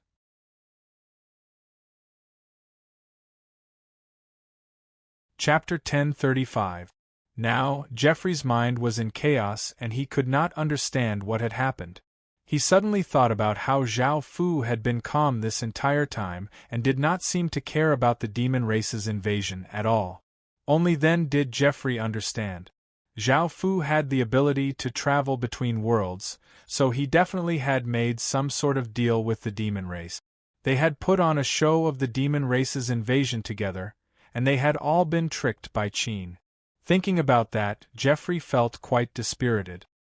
His worries had been for nothing, and he had nothing to say about Great Qin's methods. In the future, he just wanted to obediently stay in the church and develop his own church. Of course, now that the Vatican had joined Qin, Qin would be the leader. Just like the 100 schools of thought, they would encourage all sorts of ideologies and allow them to continuously clash and evolve. Only then would they be able to maintain their vitality. At the same time, they had to be loyal to Zhao Fu, or else how could Qin allow things that were detrimental to Qin to exist? A few days later, Qin completely controlled the northern continent and set up a defensive line. It was now impossible for anyone to escape from the northern continent, and those who stayed behind would either die or submit to Qin. There was no longer any neutral option. Following this, news spread that Qin and the demon race had signed a contract of non-aggression for 10 years. The human world once again welcomed peace, and the threat of the demon race's invasion was eliminated. The ordinary people were quite happy because they did not have to worry about the demon race attacking, and their safety was guaranteed. Moreover, the threat of the fish-scale world and dark demon world had been eliminated, and it seemed that there would not be any more invasions in the future. The only possibility was that the Eastern Archipelago would have to face the previous world, but that would only happen after the heavenly domain boundary completely disappeared. The two remaining continents were quite surprised. They had never thought that Qin would be able to resolve the demon race's invasion so easily. They had no idea what sort of deal they had made for the demon race to invade, but they had obediently retreated. Some people smelled the scent of a scheme and said that Great Qin definitely had some shameful deal with the dark demon race. Perhaps Great Qin had purposely opened the passageway to allow the dark demon race to attack the northern side's factions, so that Great Qin could take advantage of them and conquer the northern side's continent. Otherwise, it would be impossible to explain how Great Qin could deal with the dark demon race so easily. The mastermind behind all of this was Great Qin, and now that the northern continent has been conquered, Great Qin's ambitions can no longer be hidden. We must take back the northern continent. Now the northern continent had not been completely controlled by Qin, and there were still many hidden dangers inside. All parties must seize the opportunity. Otherwise, when Qin completely stabilized the northern continent, they would be in trouble. Because at that time, Qin occupied 3 continents, and one of them was the largest continent, Middle-earth. The area of the 3 continents was far larger than theirs. At that time, the power of Qin was something that the remaining 2 continents could not resist.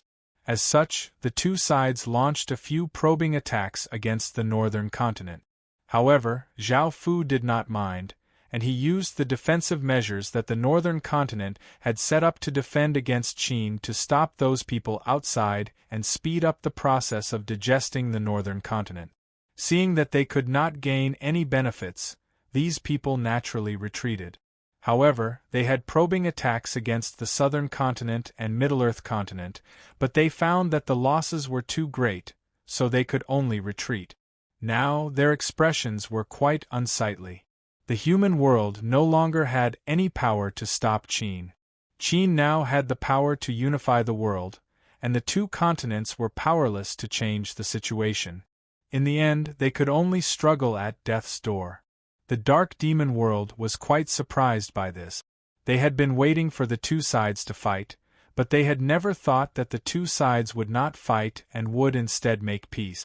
They had waited for so long not to see this scene. They did not know what the mysterious faction was thinking. They had resolved this matter so easily and even signed a 10-year non-aggression treaty. In that case, they would not be able to fight for the next 10 years. This made them feel quite disappointed. At the same time, some people wondered if it was because the Qin Empire was so terrifying that even the mysterious faction feared it. Otherwise, why would they make peace so easily and sign a 10-year treaty? They did not know much about the situation in the human world, and they could not enter for now because of the dark demon world's southern continent. Of course, their interest in the human world did not decrease, and they sent out spies to try to obtain information about the human world. The news of the peace treaty was spread by Zhao Fu, and of course, it was fate. Zhao Fu had just found an excuse to resolve the matter of the dark demon world's invasion. He had never thought that the other sides would have such guesses. Now, the relationship between the Night Dynasty and Qin could not be exposed, as the consequences would be quite severe. The 3 remaining continents in the dark demon world would no longer fear the mysterious faction and would attack ferociously. The human world would also take this opportunity to attack Qin, and Qin would have to face attacks from 2 sides. This was especially so for the dark demon world, which Zhao Fu was quite wary of. Luckily, the Night Dynasty had signed a treaty with the fish scale world, or else once the dark demon world attacked, the human world and Yu Xian's world would also attack. With Qin's current situation, it would be quite difficult to deal with a 3-way attack. Before the human world was unified, the relationship between Qin and the Night Dynasty would naturally not be exposed. Now that they had devoured an entire continent, the first thing they had to do was to keep a low profile in order to avoid causing unnecessary trouble and slowing down their development. Now it was time for the most exciting thing, which was to calculate the results of the battle. Qin had taken advantage of the situation to quickly conquer the northern continent while suffering fewer losses. On the other hand, the Night Dynasty had suffered more losses, as they were going to directly fight with the northern continent. The northern continent had prepared many things to counter demons, so it was impossible for the Night Dynasty to suffer small losses this time. However, Zhao Fu had given the Night Dynasty a large amount of money and resources to appease the Night Dynasty. Otherwise, after losing so many people without any gains, no one would be willing to accept this, and they would be able to resolve some suspicions. This time, Great Qin had obtained another 20,000 cities and 8 billion people. Great Qin had once again swallowed a big piece of meat, causing its stomach to bulge. If he could digest her, Qin's strength would rise to another level. With only 2 continents left, Qin would be able to unify the human world. The entire world would belong to Qin, and Zhao Fu would become the human world's only emperor. When that time came, Qin would be a level 1 dukedom kingdom. With that kind of strength, it would be able to protect itself in the ancient stem domain, and it would not have to worry about the various threats outside the legacy land.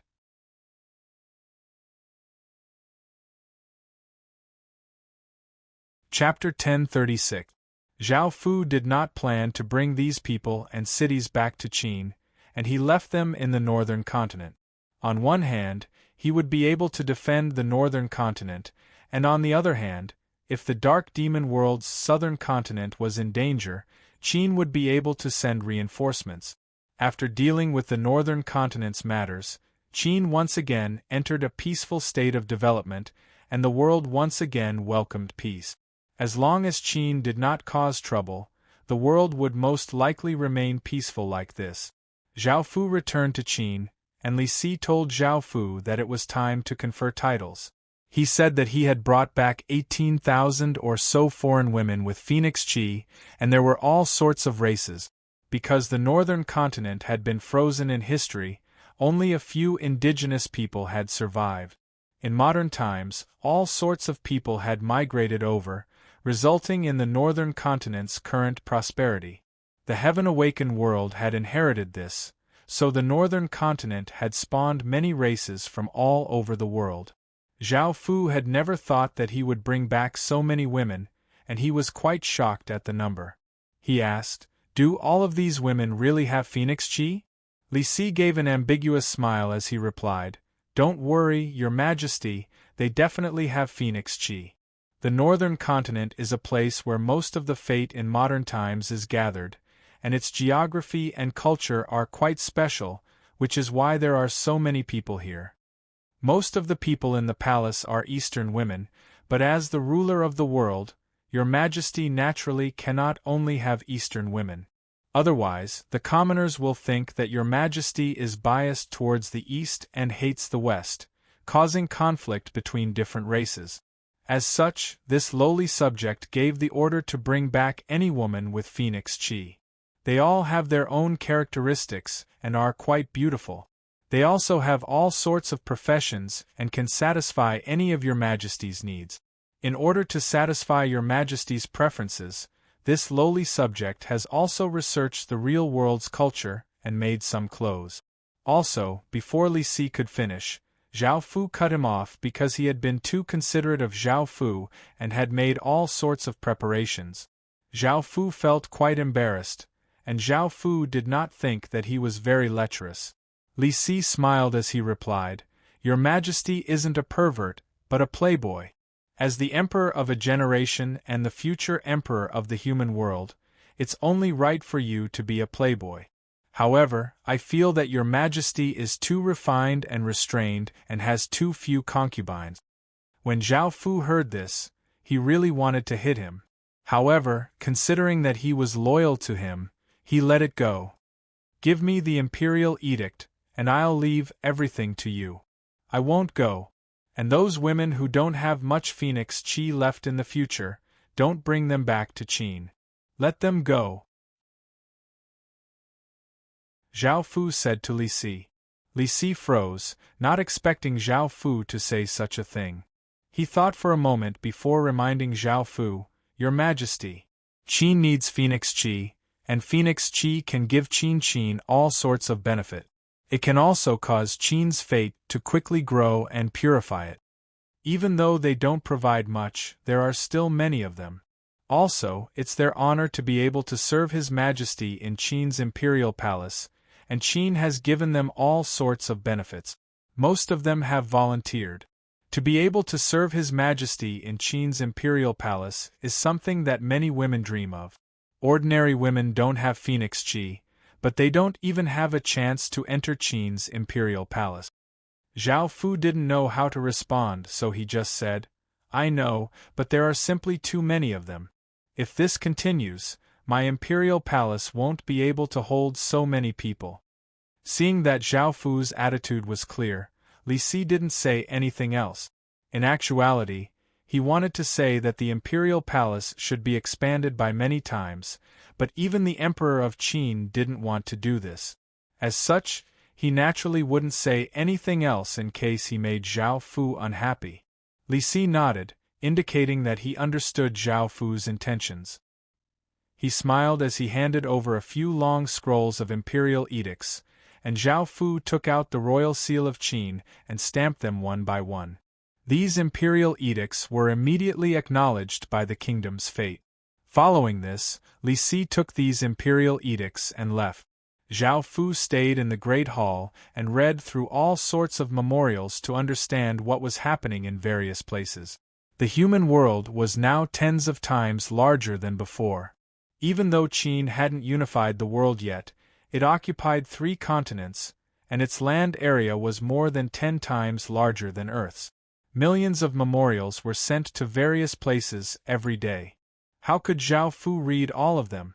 As such, the memorials that were sent to Zhao Fu were all about important matters, while the smaller and less important matters were given to other civil officials. Boom! Suddenly, an explosion sounded out, and Zhao Fu saw a massive golden pillar of aura in front of the Great Hall.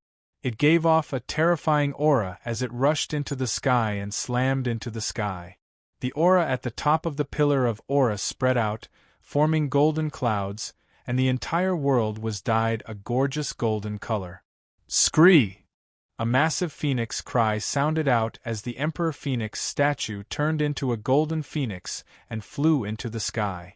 It elegantly circled around the pillar of aura a few times and gave off motes of golden light, looking incredibly beautiful. Only then did it enter the top of the pillar of aura. Boom!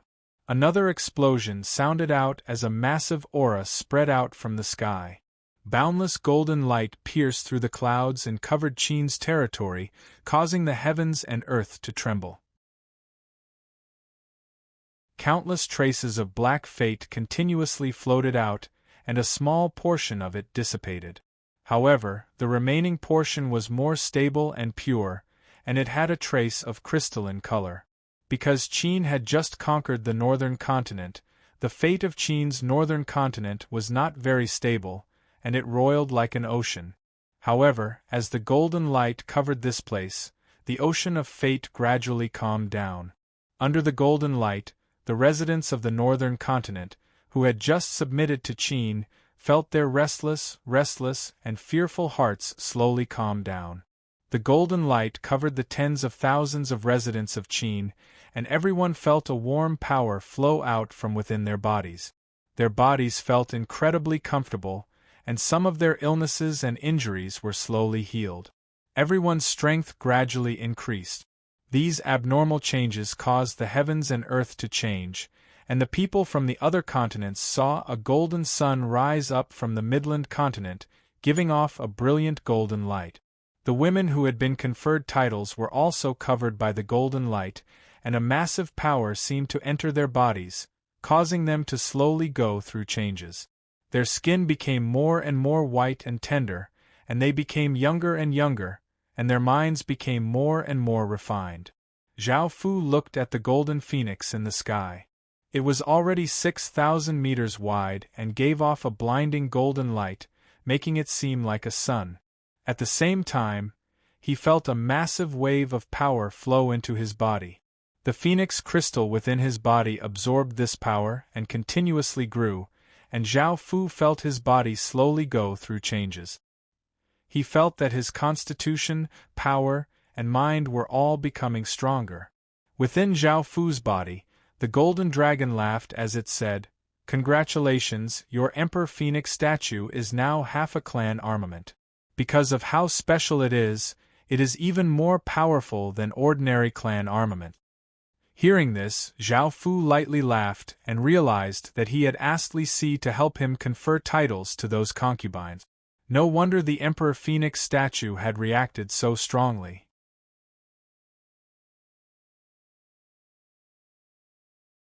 Chapter 1037. Following this, the massive golden phoenix danced in the sky for a while before turning back into the Emperor Phoenix statue and landing on the heaven prayer platform. Zhao Fu's transformation was complete, and the phoenix crystal within his body was now as big as a fist.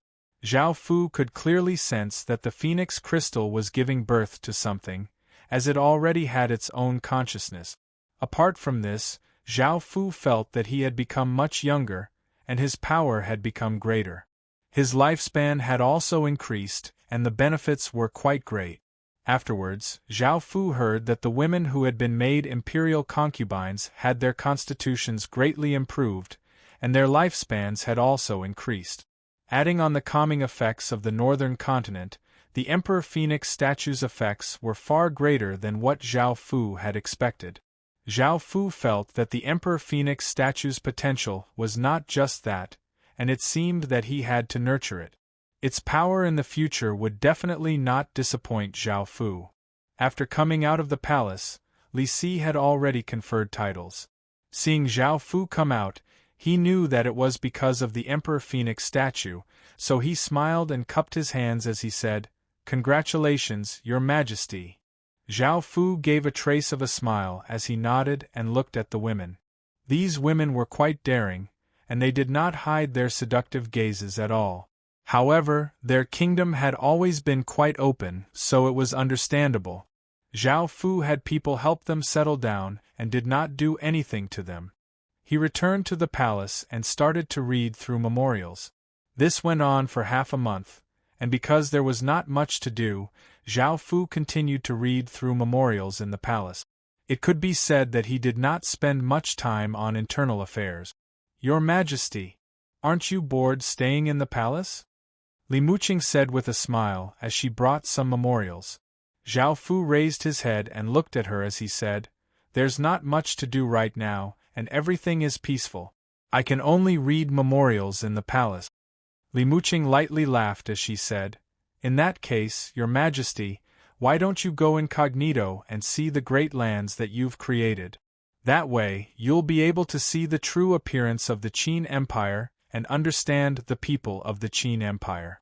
It's much better than reading through memorials in the palace." Incognito visit? Zhao Fu couldn't help but chuckle.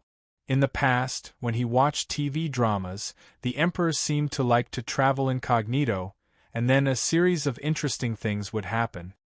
That's fine. Zhao Fu thought for a while. Li Muqing was right. It was better to see it in person than to hear it from others. It was more real, and he could know clearly about Qin's current situation and what needed to be improved. Then, Zhao Fu dressed up a bit, changed his appearance, and changed into ordinary clothes. In fact, Zhao Fu didn't need to change much, because there were tens of billions of people in Qin State, and only a few people had seen Zhao Fu. Together with Gunia and Li Muqing, they left Qin's imperial palace. On the way, Zhao Fu looked at Li Muqing and asked, "Where are we going now? Since you called me out, you must have a place to go, right?" Li Muqing smiled and nodded, saying, "Your Majesty, I want to show you the scenery outside of the royal capital. Let's go to the second most prosperous place in Qin State." Qin State was located in the north, and the royal city was the capital of the Qin Empire. It was naturally the most prosperous place in Qin State, and it was the center of culture, ideology, and economy. The second most prosperous place was the central region of the Midland Continent.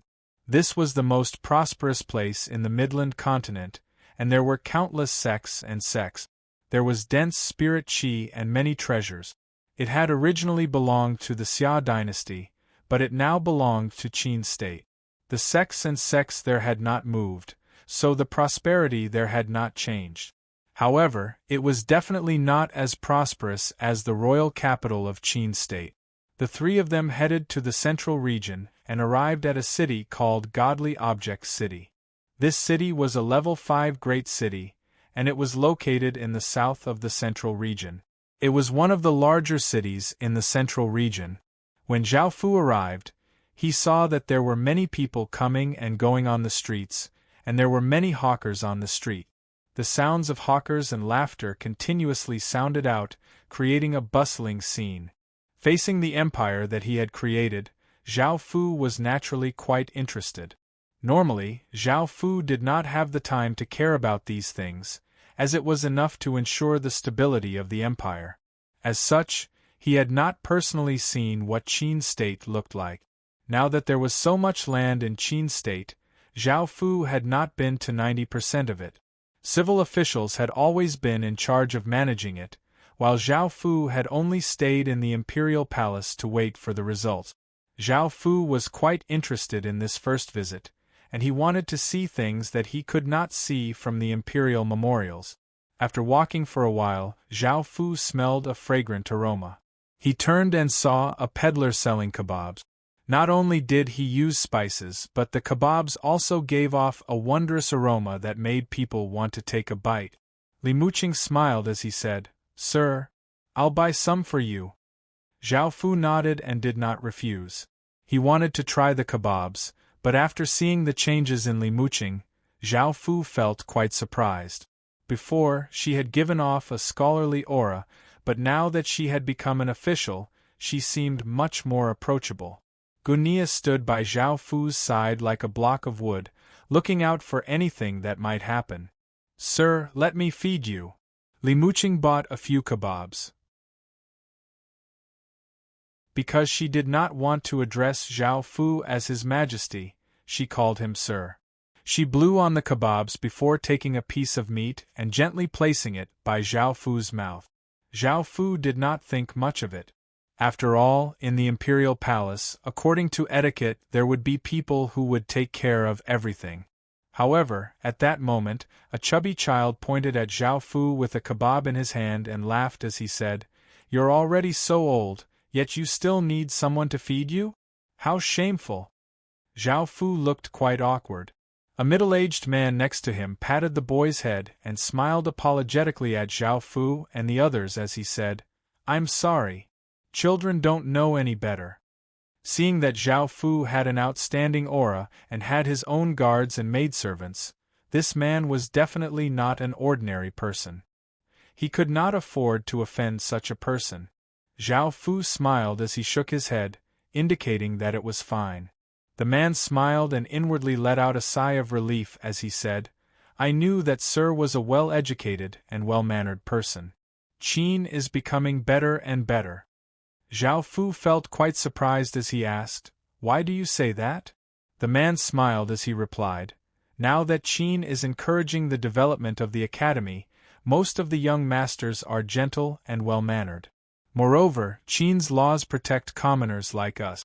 If it was like before, we might lose our lives because of a single word."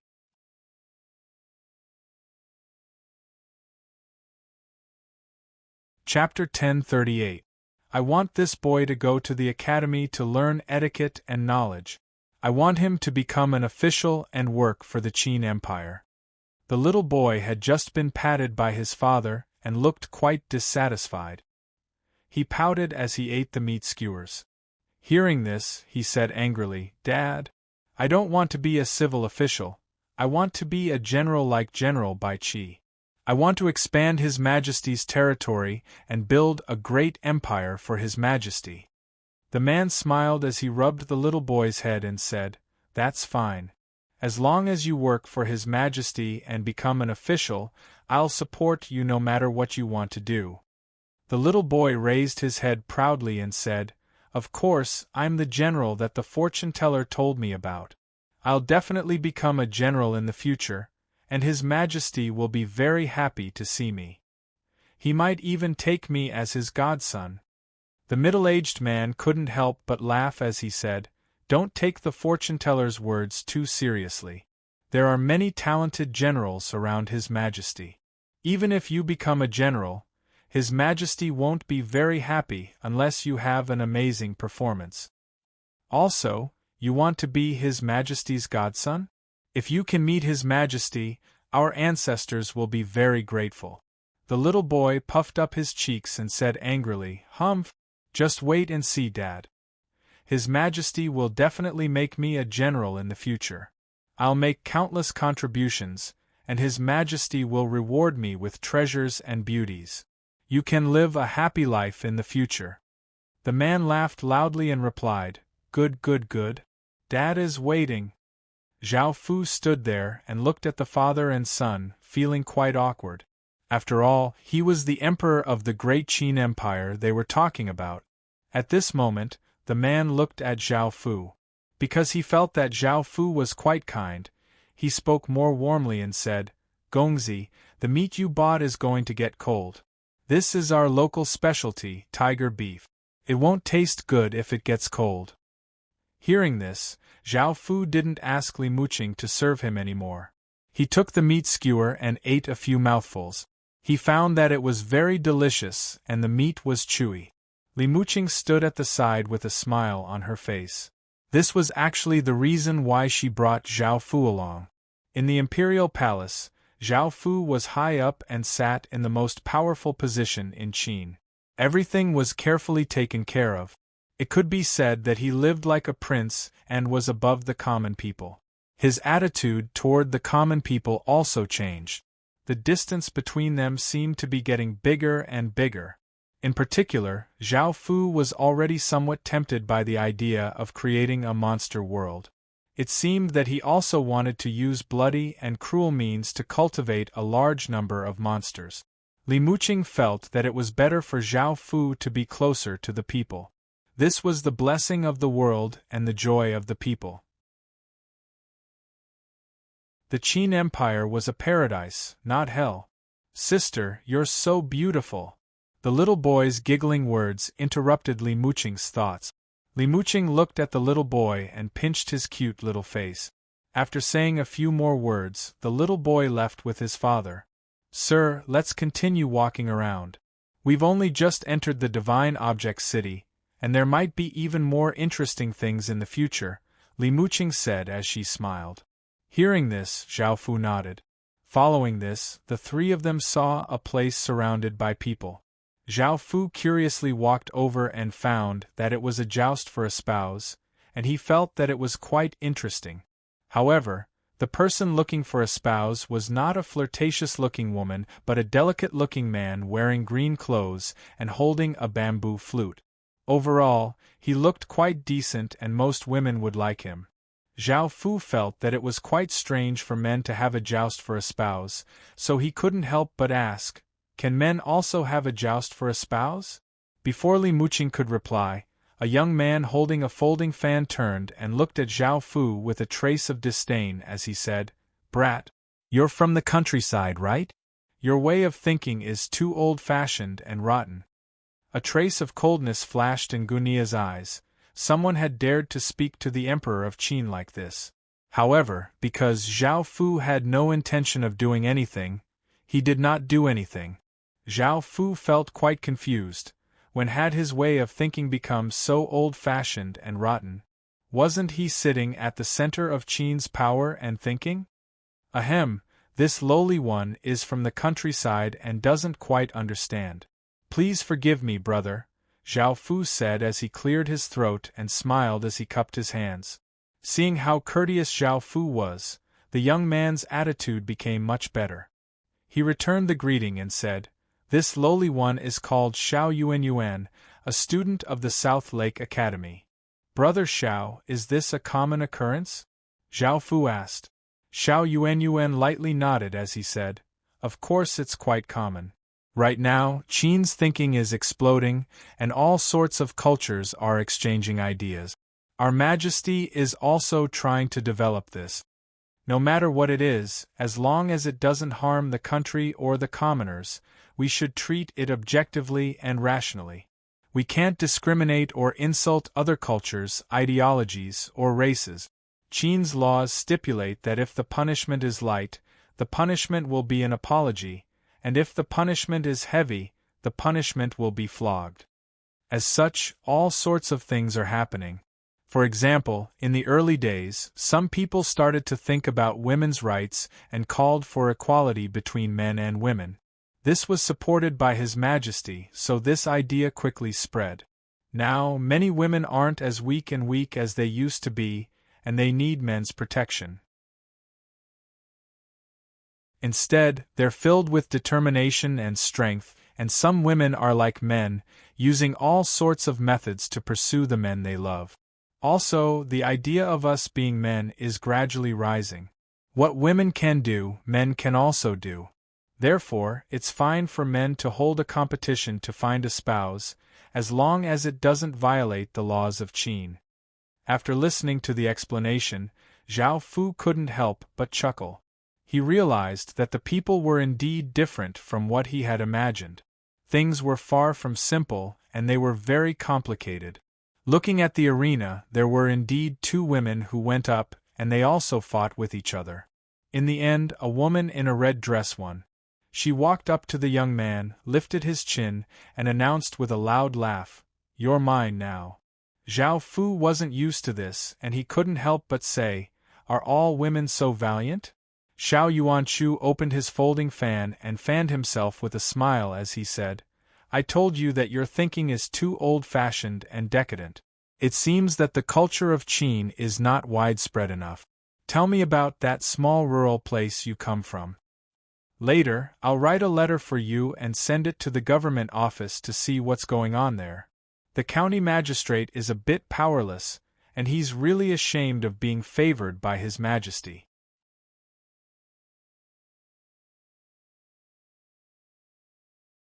Chapter 1039. Xiao Yuanchu snorted lightly. "Just now, when you asked that question, you must think that women are weak and men should be strong. Men should protect women, and women should be protected, right? That's typical male chauvinism. Now, men and women are equal in Qin, and they can choose what they want. Women can choose to be stronger than men, and men can choose to be weaker than women. It's also normal for men to be strong and protect women, and women can choose to be weak. You can't look at things from the point of view that men must be strong. Everything can be freely chosen. What do you think? You can say that you are living in the best era, and it is because of His Majesty's wisdom that Qin can have such a good life. You should be grateful to His Majesty. Zhao Fu dryly laughed and didn't know what to say. His Majesty was quite different from the Majesty they had imagined. Do you think it's okay to do this? At this moment, Zhao Fu asked Xiao Yuanchu seriously. He wanted to know what the commoners thought about this matter. Xiao Yuanchu smiled and said, "Of course it's okay, we must support it. I want to praise His Majesty's tolerance and open-mindedness. Everyone has their own choices, and they can work hard for their own lives and work hard for the future of Qin." Zhao Fu let out a sigh of relief. However, he still had to go back and collect more information from the commoners before dealing with this matter. In August of this year, Great Qin will once again hold the imperial examinations. Perhaps I'll have a chance to see His Majesty's peerless face and the goddess in our hearts, Lady Li Muqing. Xiao Yuanyuan suddenly said with a confident smile. Hearing this, Zhao Fu lightly laughed and turned to look at Li Muqing beside him as he said, "Why is Li Muqing the goddess in your hearts?" Xiao Yuanchu said with a trace of admiration, "Of course it's because of her talent and her peerless beauty. She is now a favorite of His Majesty, and she participates in all the important matters in the imperial court, especially in literature. She is also one of the most beautiful women in Qin." Li Muqing blushed and felt a bit embarrassed as she faced Zhao Fu's gaze. At this time, the red-clothed woman on the arena thought that she had won and that no one would compete with her. She was about to leave with the delicate young man. However, at that moment, a well-built young man walked onto the stage and shouted, "Wait, I want to challenge too." Zhao Fu looked quite surprised as he asked, "Didn't the men start a martial arts competition to find a spouse? Men can participate too?" Xiao Yuanchu felt a little helpless. He sighed and said, "I really don't know where you came from. Don't make a big fuss about everything.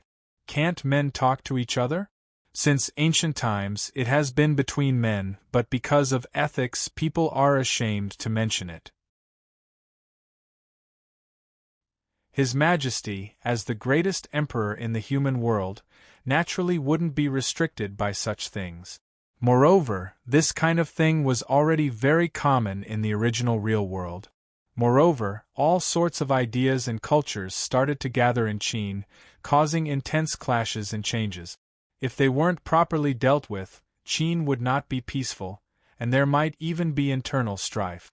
However, even if there were internal strife, with Qin's strength, we would be able to quickly quell it. However, internal strife is not a good thing. We have to thank His Majesty, Qin's Majesty. It's because His Majesty is so wise, far-sighted, broad-minded, and tolerant that Qin is now so prosperous and powerful. Think about it, who has His Majesty's breadth of mind? Our Majesty is indeed worthy of being the man who will unify the human world. If this matter was dealt with by the Han dynasty, we would be cursed to death along with those Confucian scholars, but if it was dealt with by Great Shang, we would be executed. In the face of Xiao Yuanchu's praise, Zhao Fu could only accept it with a shy face and smile. At that moment, the well-built young man ferociously punched towards the red-clothed woman, causing a gust of wind to blow. The red-clothed woman dodged to the side and kicked out. Bang!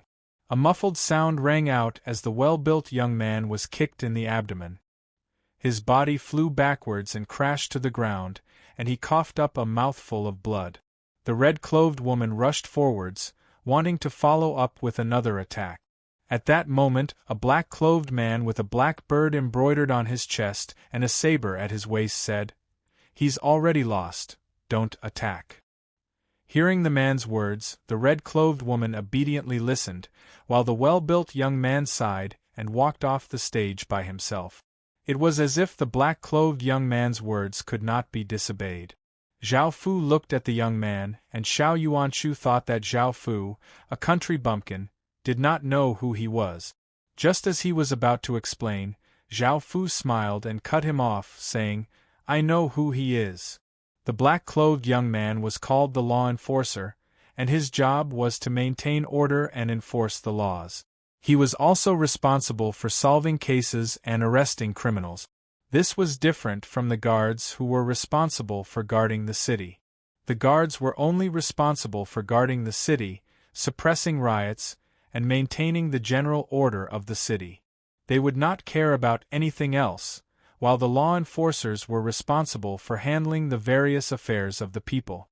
Because of the mysterious bird embroidered on their chests, the enforcement team was also called the Mysterious Bird Guard. It was also Qin's original creation. It was also something that Zhao Fu and many ministers discussed. As more and more commoners appeared, more and more things happened. As such, there needed to be a group of people responsible for dealing with commoners, which was why law enforcers were born. In addition, Qin forbade private fights for no reason. Both parties would be punished no matter who was right or wrong. However, a martial arts competition or gladiatorial fight like this must be approved by the government before it could be carried out. Otherwise, as soon as the competition began, the enforcer would have thrown them into prison and punished them according to their crimes. Xiao Yuan was a little surprised, but he did not pay too much attention to it. After all, every city had one. Then, the red-clothed woman stood on the stage and asked loudly, "Now, who else wants to fight with this old lady? Step forward." Everyone looked at each other, but no one stood out. Xiao Yuan smiled and said to Zhao Fu, "Brother, do you want to go up and have a try? Do you want to go up and give it a try? That young man looks very delicate." Zhao Fu felt a chill in his heart and hurriedly shook his head. No one else went up to the stage. The delicate young man naturally belonged to the red-clothed woman, and the young man seemed to be quite satisfied with the red-clothed woman. Following this, the two of them left together. Since there was no show to watch, everyone started to disperse.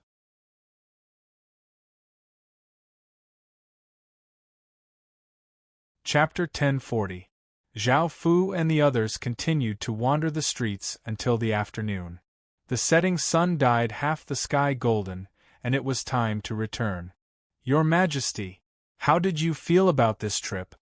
Li Muqing asked with a trace of a smile. Hearing this, Zhao Fu smiled and nodded. "We've gained much this time, and we've seen many unexpected things. We've also seen Qin's true appearance, and it's much more interesting than what's written in the reports." Li Muqing smiled as he replied, "In that case, Your Majesty, you should come out more often in the future and experience Qin's people." Zhao Fu lightly nodded and agreed. Following this, Zhao Fu and the others returned to the Qin Empire's capital.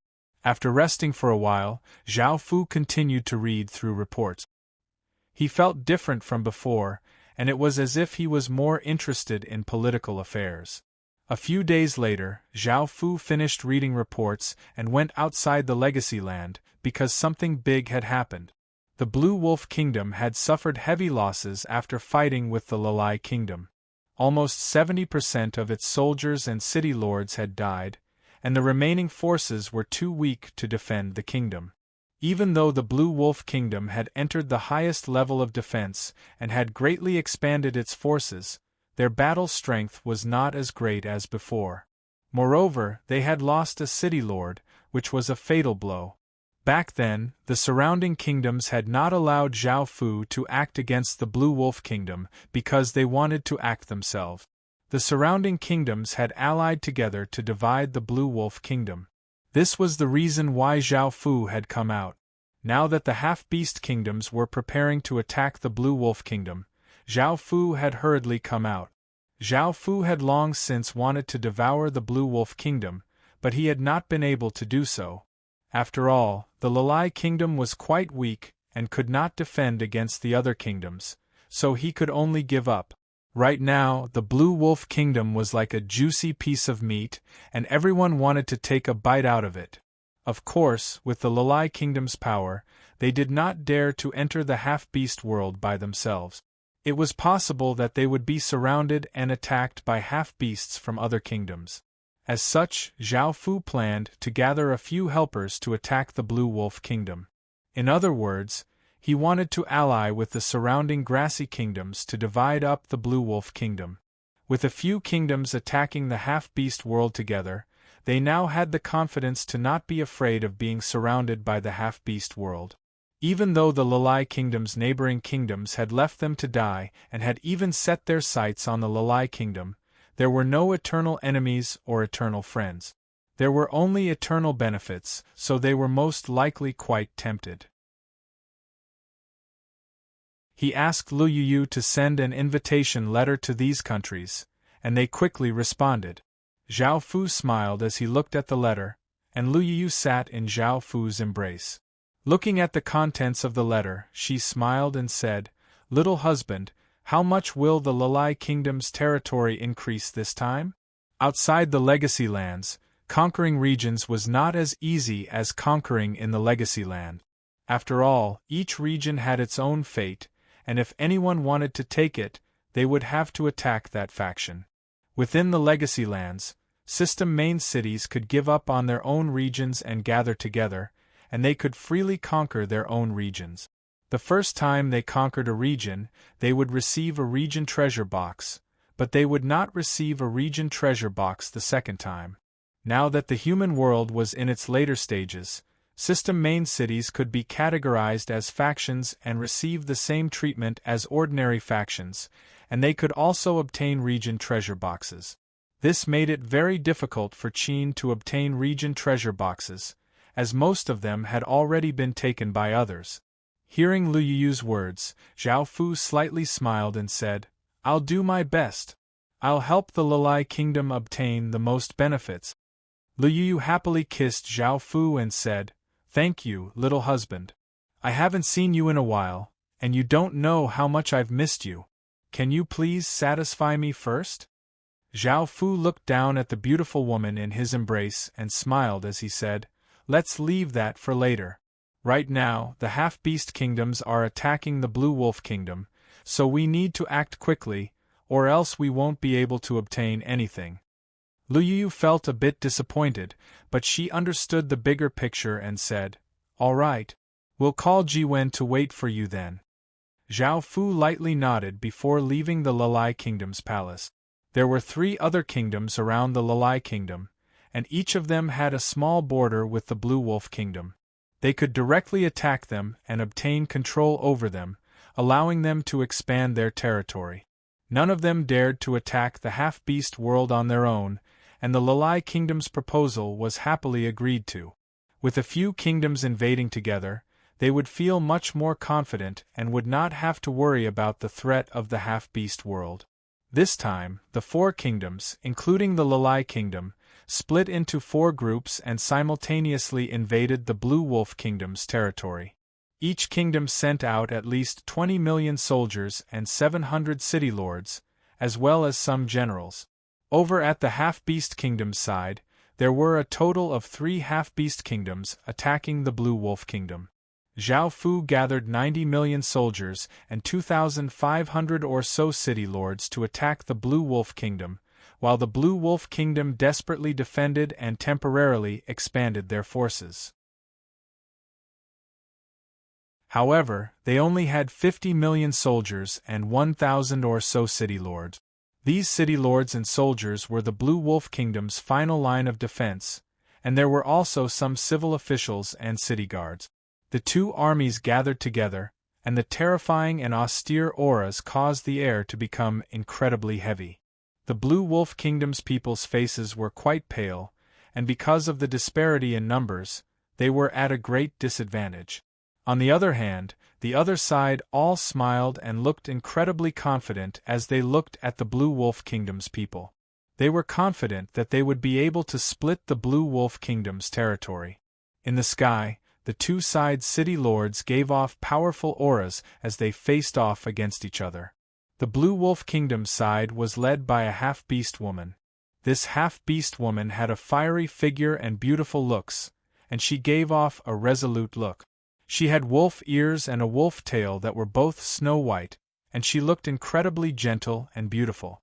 She was the Blue Wolf Kingdom's queen, and she was called Sangshunu. This was a battle to destroy a kingdom, and the kings of the other 3 kingdoms had come. They were all male half-beasts, and they were all middle-aged. When my father was alive, he had a good relationship with all of you, and I even called you 3 uncles. Now that he's dead, you want to destroy the Blue Wolf Kingdom? You're going too far, Sangshunu furiously said as she looked at the 3 people. You're tuning in to the Phoenix Knights YouTube channel. Don't forget to subscribe and join us on this journey to catch the most captivating stories.